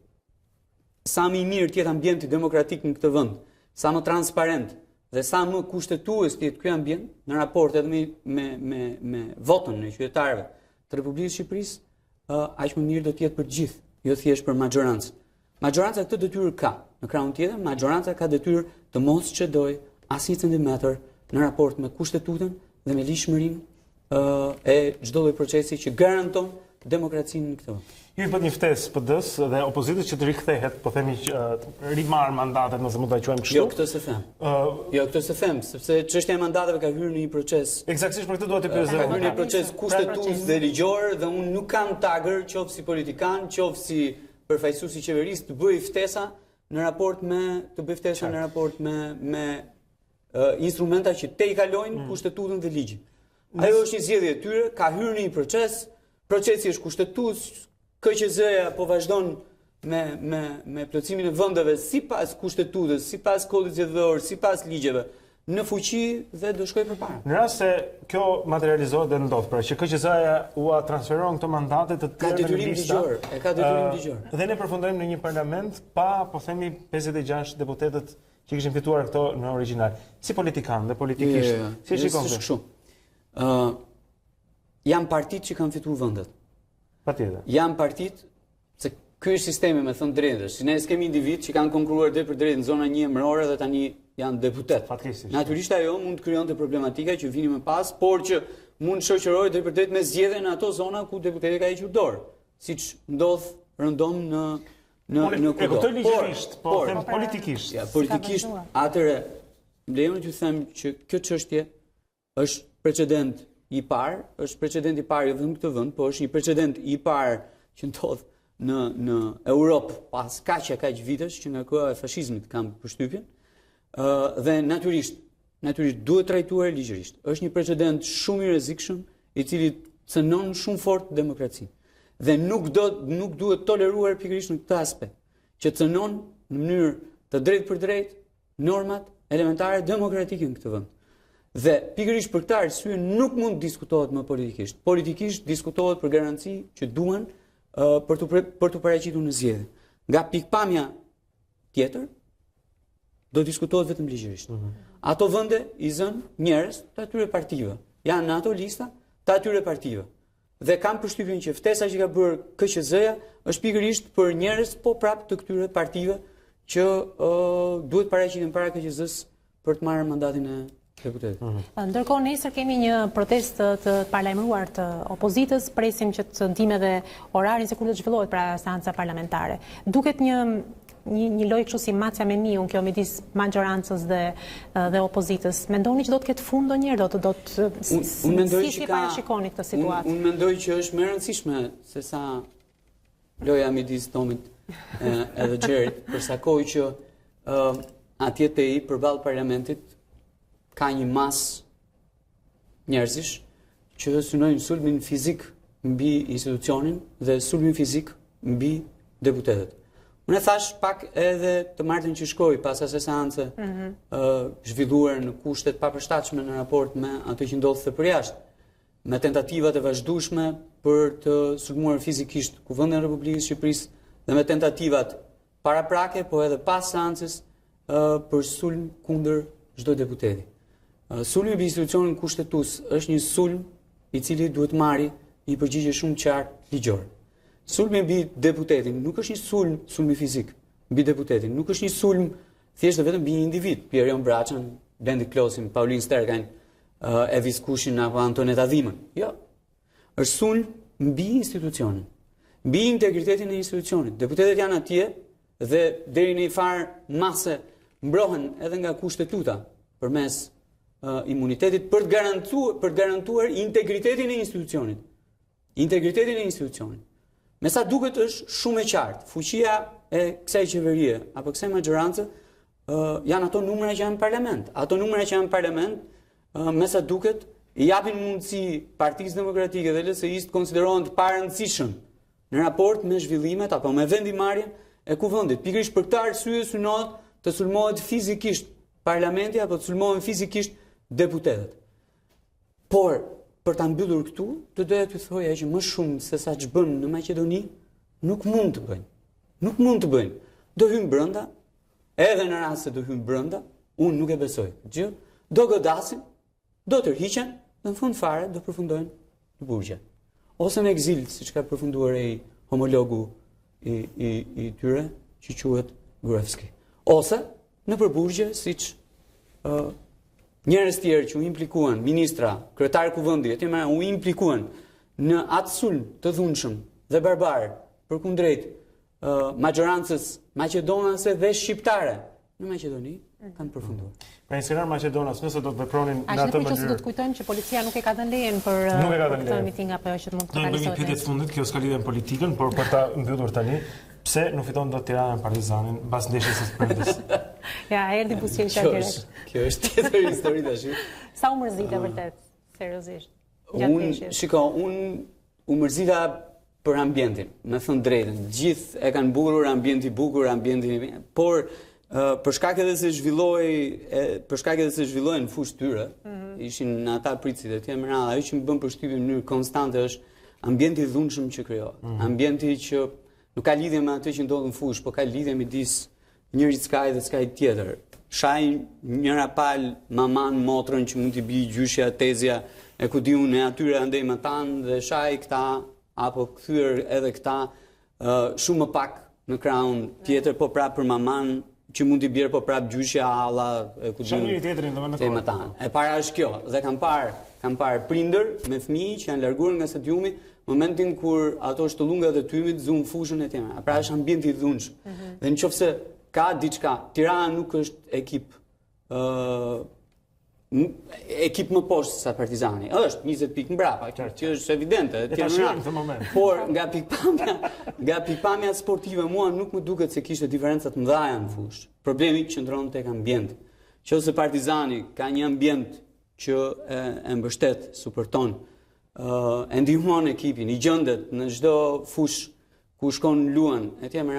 Në krahun tjetër ka një ambient që nuk ka asnjë lloj interesi që lidhet me ekipin. Është një ambient i dhunshëm, një ambient që herë ka me presidentin e ekipit, herë ka me ne të tjerët që shkojmë në stadium dhe jemi kundërshtarë të tyre. Është një ambient që shpesh herë konfliktohet dhe brenda vetes grupime, palë etj. Dhe që nuk e lë ekipin të marrë frymë. Këtë gjykoj unë. Në krahun tjetër, natyrisht që ka të bëjë me meritën sportive, pastaj në fushë. Varet kush vendoset më mirë. Ato janë ndeshje që fitohen edhe me gjysmë goli. Ato janë ndeshje që mund të fitoheshin edhe nëse arbitri do t'i kishte syt në vend, një dorë ngritur këtu që kap topin këtu lart e Temera është penalti, si pa, dje pash edhe një rregull të ri tash që dje pash rregullin në kampionatin italian, fjala bie që mund të jesh kaq afër, ta gjuash topin, zonja s'ka ku ta çoj dorën dhe përsëri quhet penalti. Po këtu dora 2 metra sipër. Dhe mos, ky është një problem tjetër. Megjithatë, duhet përsëri mesazhi të fundit. Ajo që ka ndodhur dje në Kamz është e pa imagjinueshme. Dhe do ketë policia? Po shumë kërkon policinë, kërkon policinë. Problemi ke policisë, ke policia, se ngjarje të tilla kanë ndodhur dhe me prezencën e policisë brenda. Për mua duhet veproj ligji me shumë forcë. Shumë drejt. Domethënë, ata njerëz që kanë bërë atak dje duhet përballen me ligjin dhe me drejtsinë dhe të marrin ndëshkime penale përveç se ndëshkime administrative, sportive që japin Komisionet e Disiplinës së Federatës, dhe në krahun tjetër duhet ndryshoj ligji për të ndaluar këta njerëz të hyjnë në stadiume. Duhet merrem me ambientin. Ambienti natyrisht nuk mund dalë jashtë shoqërisë. Kur ka dhunë mu para parlamentit, çfarë pretin në stadiume? As nuk e diskutoj këtë pjesë, po ama duhet merremi me ambient. Dje dëgjova dikë që vjen nga ky ambient, kam përshtypjen ishte trajneri i Skënderbeut, që tha mos lejon persona pa familjarë të hyjnë në stadium. Që do të thotë vi me gruan, vi me vajzën, vi me djalin, si garanci për sjelljen. Po mund diskutohet dhe kjo, por mund diskutohet dhe modelin anglez, 5 vjet nuk shkel në stadium dhe zhduku. Dhe kaq edhe nuk mund vish në një ambient ku tjerët shkojnë me fëmijët apo me familjarët e tyre për të parë sport fund fare, ndjekin pasionin e tyre për të parë garë. Drejt. Okej. Eron Braçës, vend kryeministër i Shqipërisë, ishte me ne sot mëngjes për të folur për politikën dhe të tjera. Edhe tifozi Partizanit, duhet thënë, sepse u pan të dyja anët e medalit. Ato nuk biles kanë parë shumë tifoz Partizanit. Edhe më të mëdhenj se unë këshera në stadium. Ka nga ata që simpatizojnë dhe Vlorën dhe mirë, Partizanit. Dakord, mirë. Po jam kurioze, më mirë një kupë ngritur nga Partizani apo fitoret në zgjedhjet? Kë do të zgjidhni? Kjo është e gjë, po me thënë drejtën e vetmja kupë që unë dua për këtë vit, sepse zgjedhjet janë një histori tjetër, janë një histori shumë e rëndësishme sa kaq është Partizani. Me thënë drejtën. Dje e morën vajzat një kupë. Besoj që e bëm një lajm sot. Shënojeni pak. Vajzat janë gjithmonë në këmbëbara, kështu që dje vajzat Partizanit në voleboll morën kupën. Me sa duket do vjoj me radhë. Po mirë, shumë mirë. Sukses edhe Partizanit. Faleminderit. Faleminderit që ishte me ne. Kthehemi mbas pak këtu në Dita Jonë në A2 CNN.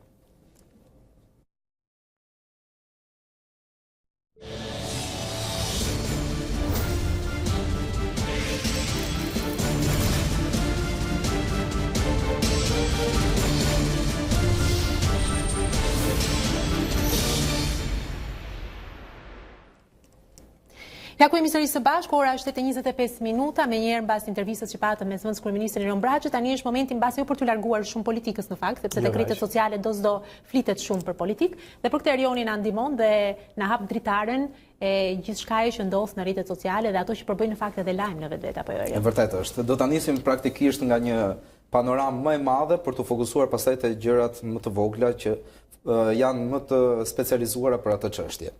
Do ndalem fillimisht te Der Spiegel, gazeta gjermane, në versionin e saj online ka publikuar një artikull ditët e fundit ku i referohet Ballkanit Perëndimor dhe zhvillimeve politike që bëhen në këtë Ballkan.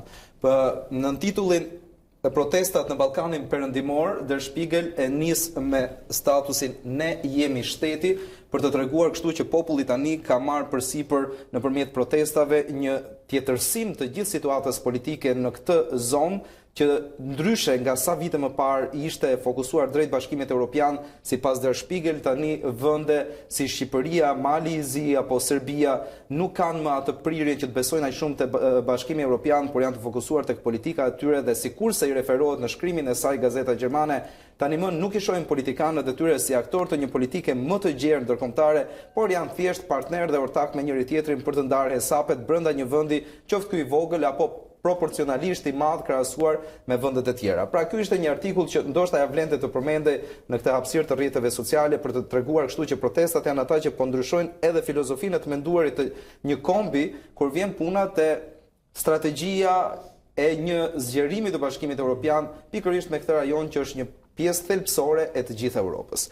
Do të kalojmë tek të tjera zhvillime nëpërmjet një statusi në rrjetin social Twitter. Kryeministri ka bërë të ditur të shtunën, menjëherë pas asaj thënies kur do të flasim në samitin e diasporës, të disa çështjeve të cilat kanë shkuar në gjykatë. Sikurse i referohemi vitin e fundit, kryeministri ka thënë që çdo shpifje që është bërë në emër të tij nga persona të ndryshëm të politikës do shkojnë në gjykatë dhe legët që do të fitohen nga këto procese gjyqësore do të shkojnë për shkollimin apo për pajisjen e shkollave me biblioteka të ndryshme.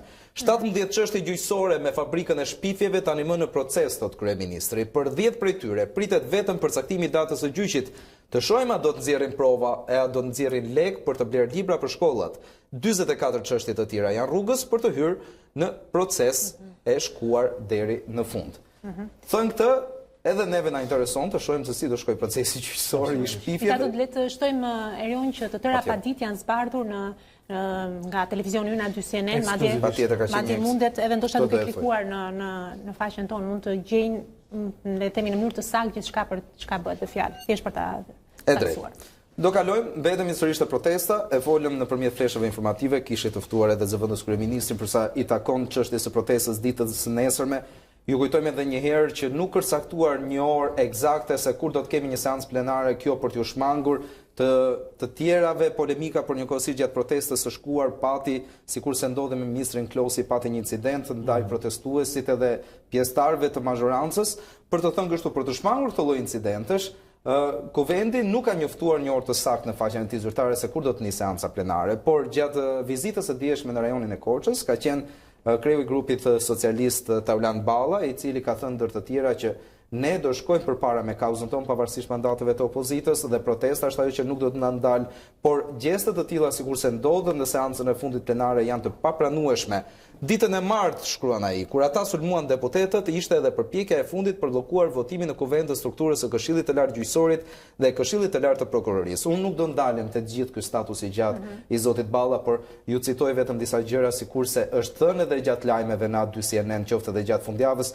Zoti Balla, ashtu sikurse e gjithë mazhoranca kanë këmbgulur që gjithë kjo protestë dhe gjithë kjo lëvizje politike që po ndodh në Shqipëri bëhet vetëm për frikën që ka shkaktuar tek ata drejtësia e re që pritet të vijë në vend të gjitha sapet. Do i lëm pas çështjet e politikës, kalojmë tani tek vizitat e kortezisë. Një e tillë ishte edhe postimi i presidentit Ilir Meta në rrjetin social Twitter, i cili thotë takimi ngrohtë vëllazëror me Mark Gjonaj. Që ta dini çfarë është Mark Gjonaj dhe jo më kot e solla këtë status, është pikërisht një ndër ata shqiptarë që na përfaqëson ne më së miri jashtë kufive të Shqipërisë, po flasim tani për rastin e përtej oqeanit. Ai është antar i Këshillit Bashkiak të New Yorkut dhe përfaqësues dinjitoz presidenti i diasporës sonë të dashur në Shtetet e Bashkuara të Amerikës. Ky ishte statusi.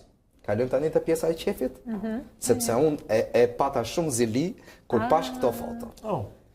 Presidenti ka qenë në piramidat e Gizës, lëvizjet e tij kanë qenë të jashtëzakonshme gjatë kësaj fundjave. Në Kairo, thotë presidenti, mund të kuptosh shumë mirë si në asnjë vend tjetër qytetërimin mijëvjeçar të Egjiptit, por njëkohësisht edhe vlerat e jashtëzakonshme që ka për të gjithë qytetërimin botror e gjithë kjo pasuri e trashëguar. Kjo foto thonte shumë, por edhe njerëzit që bëjnë foto me presidentin e Shqipërisë, me siguri nuk e dinë se ku ndodhet Shqipëria, por thjesht prania e bodyguardëve që e shoqëronin atë e ka bërë një njeri pompoz. U është dukur si një faraon. U është dukur si dhe ka qenë interesante. Kjo dhe për ta mbyllur, për një pjesë le ta themi paksa me humor, ai person që gjithmonë shan në rrjetet sociale, Petrit Vasili, Lëvizje Socialiste për Integrim, kësaj radhe na sjell nëpërmjet sharjeve të tij në stilin e vet unik të shkruarit, na sjell dy pasazhe që janë parë dhe dëgjuar gjatë samitit të diasporës. Fatikisht është një video që ka bërë xhiron e rrjeteve, por edhe një thënie që dua të ndalem pa këtu. Ministri i Kulturës, sipas zotit Vasili, ka pasur një fjalim i cili ishte i pakuptueshëm për masën dhe faktikisht teksa e lexon, gjithkush mund të ndalet aty dhe të përpiqet të kuptojë të paktën. Ministri sipas zotit Vasili ka thënë, nuk është çështje parash, ndalemi te parash, sepse përfshirja e sa më shumë njerëzve në ndërtimin e këtij muzeu jep muzeut fuqinë e madhe edukative të forcës tërheqëse drejt vendlindjes. Dakor. Por është edhe çështje fundësh. Pra nuk është çështje parash, por nuk është çështje parash, por është edhe çështje fundësh, sepse sa më shpejt ta ndërtojmë këtë muze, aq më mirë është. Dhe ndërkohë që shteti ynë pa diasporën as nuk do të ishte ky që është, dhe as nuk do mund ta bëjë siç duhet të jetë këtë muze, të cilit i ka ardhur koha tashmë. Dhe në fund ishte impresionante kjo. Ju ftoj që të shkruani emrin tënd në muzeun tuaj. Tani ju tuaj tënd Ti do e shkruash emrin tënd në muzeun tim? Ta ke pasur nga emocionet, ndoshta. Patjetër që po. Po për ta mbyllur ishte emocionale, pozitivisht dhe e bukur. Ishte edhe një vjersh e cicëruar nga ministri për Evropën dhe punët e jashtme, Gencakaj, gjatë samitit të diasporës. Ai donte të huazonte 4 vargje të Naim Frashërit, por a mund ta dëgjojmë pak se si ju lutem më ndihmoni me video. Kështu që jam kurioze. Është tek i njëjti status, ju lutem, rikthehemi tek i njëjti status, aty është edhe video në fund, mjafton që ta luani atë dhe automatikisht ja është kjo. Vetëm nëse e luajmë, e nisim nga fillimi dhe hapim pak zërin.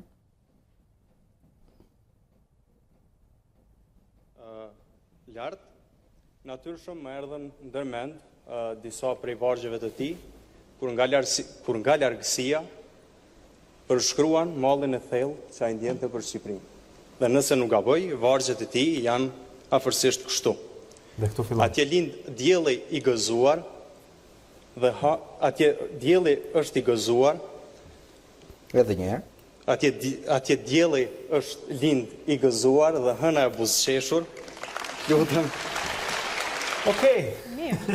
Me emocione. Po shikoj, na ndodh. Unë nuk po shaj as. Me emocione. Unë ju solla çfarë reklamohet në rrjetet sociale dhe kështu që. Dakor, mirë. Mirë. Faleminderit Erion. Faleminderit ju. Atje dielli lind i gëzuar. Dhe hëna e buzëqeshur. Edhe do të shkojmë tek sporti dhe faleminderit Erion edhe një herë për hapësirën e gjithë rrjeteve sociale që na solli kaq. Këndshëm do të kemi tani edhe të fundit nga sporti dhe siç thot Kristi, jo vetëm nga futbolli. Jo vetëm nga futbolli, po natyrisht kujtojmë që më njëherë më pas do të kemi dhe producenten Merita Akla në emision për të komentuar paksa ato që priten të ndodhin në politik, por gjithsesi rilidhemi sërish me Kristin. Krist, ja për ty. Atëherë përshëndetje sërish, sikundër theksoi edhe zëvendës kryeministri pak më parë, Kupa e Shqipërisë në volejboll ka kurorzuar kampionët e rinj. Tek femrat është Partizani, skuadra që ngre lart këtë trofe për herë të dytë radhazi. Skuadra e trajnerit Roland Tarja mundi 3-1 në finale rivalët e Mirditës, një skuadër pretendente edhe tek titulli kampion. Vajzat e Partizanit kishin një marsh më shumë se kundërshtarët në lojë, duke u treguar më të sakta në përfundimin e pikëve. Si rridhoi, kupa shkoi në duart e tyre. Ndeshja në finale në sallën Feti Borova u ndoq nga qindra spektatorë që shijuan emocionet e një kompeticioni të tillë. Dërsa tek meshkujt fituesi Kupës Shqipërisë për edicionin 2018-2019 u shpall skuadra e Erzenit. Klubi nga Shijaku u përball në finale me Partizanin, sikurse në finalet e titullit në edicionin e kaluar, por këtë herë Erzeni nuk hasi vështirësi. Ata triumfuan pas tër 3-0 me sede, të mbështetur maksimalisht edhe nga tifozëria e shumtë e ardhur nga Shijaku. Kampionët e Shqipërisë ishin dukshëm superior në parket dhe rikthehen kështu tek fitimi i Kupës së Shqipërisë pas plot 20 vitesh. Skuadrat mbërritën në finale pas fitoreve respektive ndaj Vllaznisë së Shkodrës dhe Tiranës. Ndërsa në basketboll në javën e 13 të kampionatit kombëtar, Tirana dogji shpresat e Vllaznisë për një vend në play-off. Edhe pse pa përforcime dhe me buxhet të përgjysmuar, Bardhë Blut e kryeqytetit mposhtën skuadrën shkodrane 97-86. Goga Basket, lider i kampionatit, mundi 84-71 Partizanin, ndërsa Teuta nuk e ka patur as pak të vështirë ndaj Kamzës, duke triumfuar 100-85. Kanë qenë gjithçka nga informacionet sportive për ditën e sotme. Okej, faleminderit Kris për gjithçka që solle në këtë ditë. Natyrisht do kemi mundësi edhe nesër ta kemi Kristin dhe tërë pjesën e stafit tonë që na informon dhe na ndihmon në realizimin e këtij programi. Një grup i mirë këtu në mëngjes. Jemi, është vërtet që jemi. Okej, tani le të rishikojmë dhe të ridëgjojmë edhe një herë ngjarjet që kanë ndodhur pikërisht në 4 mars dhe më pas do të jemi këtu me Merita Aklen për të bërë një, le të themi, një parashikim, nëse mund quhet parashikim, edhe pse në politikën shqiptare vështirë ta bësh këtë gjë. Është politika e kësaj jave, pra çfarë pritet të ndodhi? Çfarë pritet dhe besoj ka shumë për të thënë dhe për të komentuar. Rikthehemi pas pak. 852. Duka kroat Trimpir nënshkruan një ligj. Ky është dokumenti i parë ku emri kroat gjendet i shkruar në burimet historike. 1519 Hernan Cortés arriti në Meksik në kërkim të civilizimit dhe pasurisë azteke. 1789 Kongresi i Shteteve të Bashkuara shpall hyrje në fuqi të kushtetutës, në bazë të së cilës George Washington u zgjodh presidenti i parë i vendit. 1894 mbi 1000 ndërtesa u shkatërruan nga zjarri që ra në Shanghai. 1926 kryeministri diktator grek Teodor Pangalo me prejardhje shqiptare shpërndan shoqatat greke që kërkonin aneksimin e Epirit të Veriut dhe i kthen Shqipërisë 60 fshatra shqiptar pranë Korçës. Nacionalizmi është aq i rrezikshëm sa patriotizmi është i mirë, tha general Pangalo. 1932 u rrëmbye bebja Lindbergh, djali 20 muajsh i heroit të aviacionit Charles Lindbergh, u rrëmbye në dhomën e tij. Rrëmbyesit kërkuan $50,000 për kthimin e fëmijës. Krimi pushtoi vëmendjen e Amerikës, madje edhe Al Capone ofroi të ndihmonte nga burgu. 1949, Këshilli i Sigurimit i OKB-s rekomandon antarësimin e Izraelit. 1954, Spitali Peter Bend Brigham në Boston, në Massachusetts, shpall transplantin e parë të suksesshëm të veshkave. 1966, John Lennon thot se ne, Beatlesat, jemi më popullor se Jezusi. 1977, tërmeti tronditi Bukureshtin në Rumani.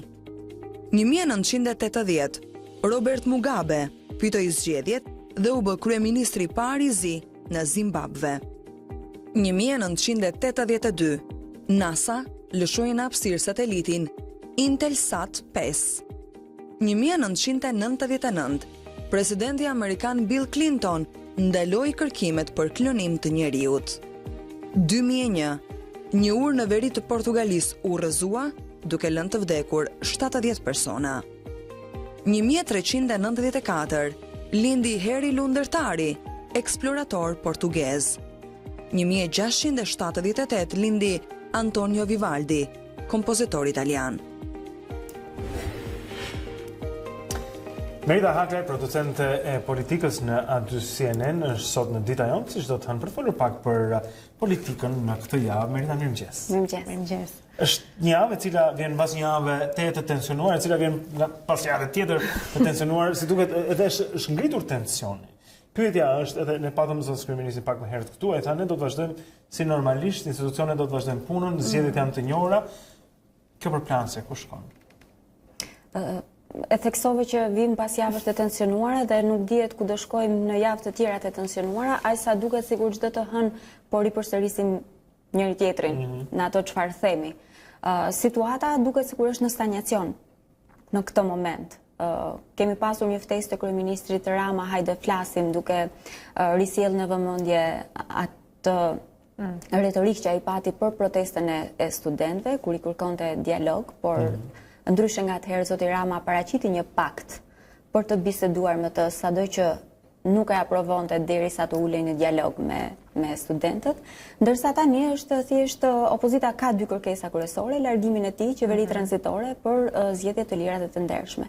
Kryeministri thot hajde ulemi të flasim, është një gjë e përsëritur, duket si një tërheqje e vogël nga qëndrimi kategorik që nuk kam çfarë të jap opozitës, kërkesat e saj janë të paplotësueshme, sikur riteksoi edhe zoti Braçet pak minuta më përpara, që qeveria ka dalë nga zgjedhjet e 2017-s, qytetarët e kanë votuar, i kanë dhënë socialistëve mazhorancën e totale jashtëpsisë, nëse risjellim fjalorin e fushatës zgjedhore të 2017-s, kësaj nuk do kishte negociata. Do presim për të parë.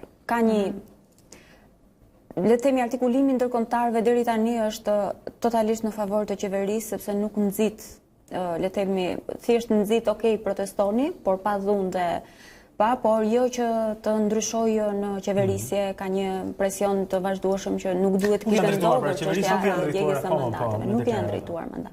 Ajo çfarë të bën përshtypje është reagimi i medias ndërkombëtare.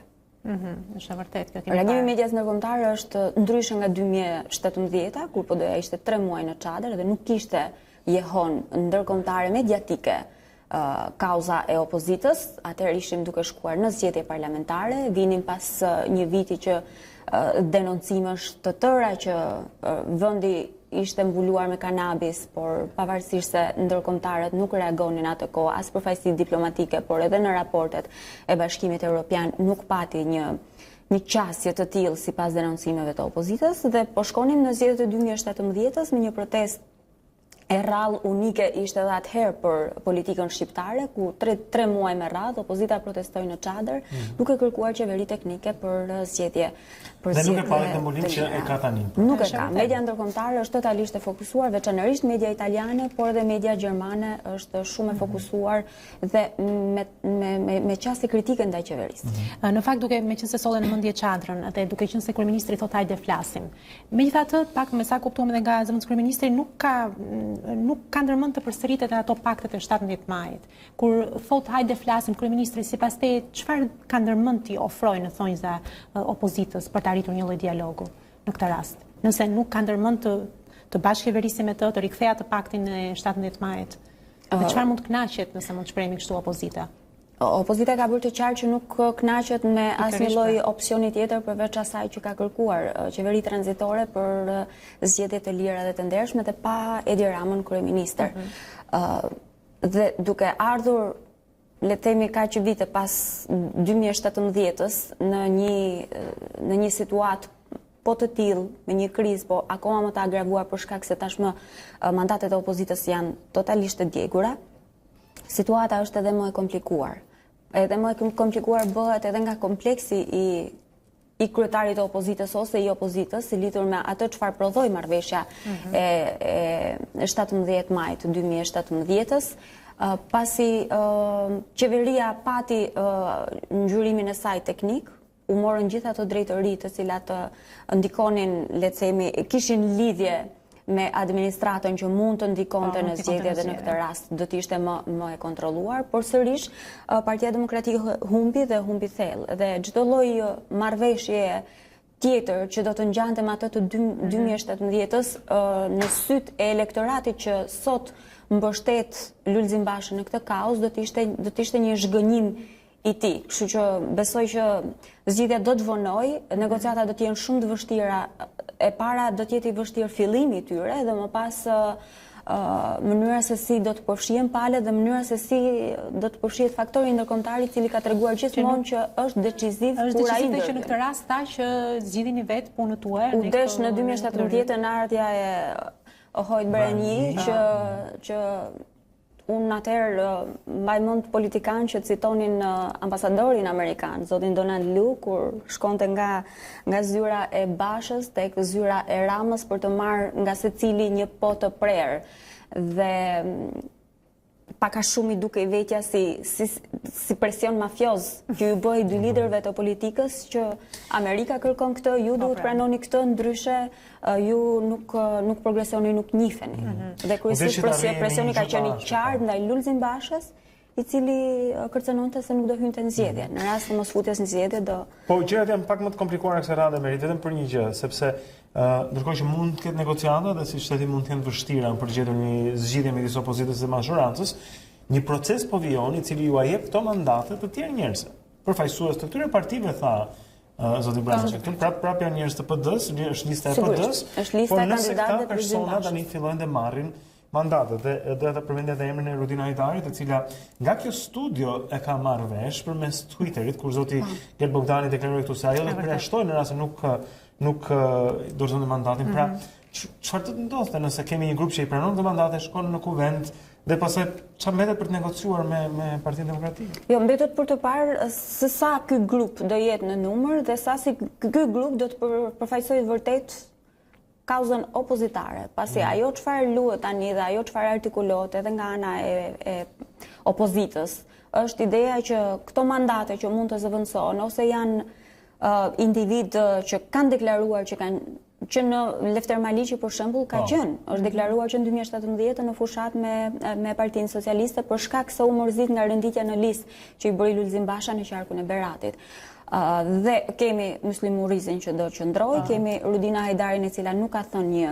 E cila bie jashtë profilit të këtyre dy parëve në fakt. Bie jashtë absolutisht jashtë profilit të tyre, por nuk ka dhënë një argument të prerë, i vetmi argument ka qenë që mbi të bara e historisë së familjes është e madhe. Kështu e ka nisur postimin e saj, që është e ndikuar nga historia e familjes, por situata do e tregoj për shkak të komunikimit të saj edhe me partnerët kombëtar. Nuk e dim se çfarë peshe do të kenë këta për të përfaqësuar denjësisht kauzën e një opozite që do forcohet, që do shkoj më vonë ndoshta në 2021 në zgjedhje, që do ketë kandidatët për bashkit me 30 që është, më thënë... Por ndërkohë, të fjalë që opozita e re ka nisur të përmendet. Madje u artikulua dhe Rudina Hajdari si një kryetare e mundshme, të paktën në media e pamëshme. Historia e zonjës Hajdari nisi që në dhjetor, kur ajo deklaroi që do dorëzonte mandatin për protestën e studentëve, madje i përithirri gjithë deputetëve dhe ishte si një sfidë për shkak se ishte një deklaratë që ndodhte me 8 dhjetor, pikërisht në përvjetorin e lëvizjes studentore dhe tek busti, busti i babait të saj në qytetin Studenti. Dhe e ardhur në atë konotacion duke shumë e fortë nga ana e saj.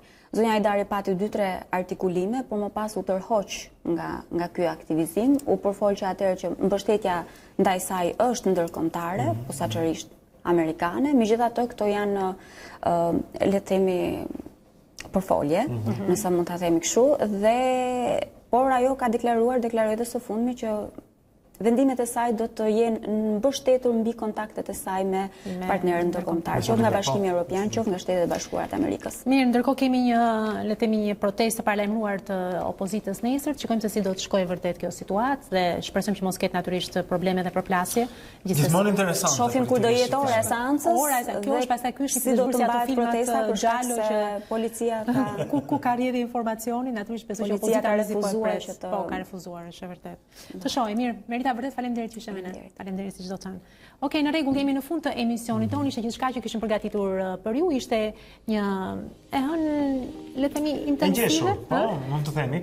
Por dita jonë mbaron këtu, lajmet nuk mbarojnë këtu. Gjatë gjithë ditës në A2CNN ne ju bëjmë të informuar. Do nisur me ditarin në orën 9. Në orën 9 do kemi Alba Alishanin aty për të informuar më tej. Ne do takojmë sërish së bashku nesër në orën 7 me të tjera zhvillime nga politika, por jo vetëm. Kështu që na ndiqni nesër në orën 7 ju presim.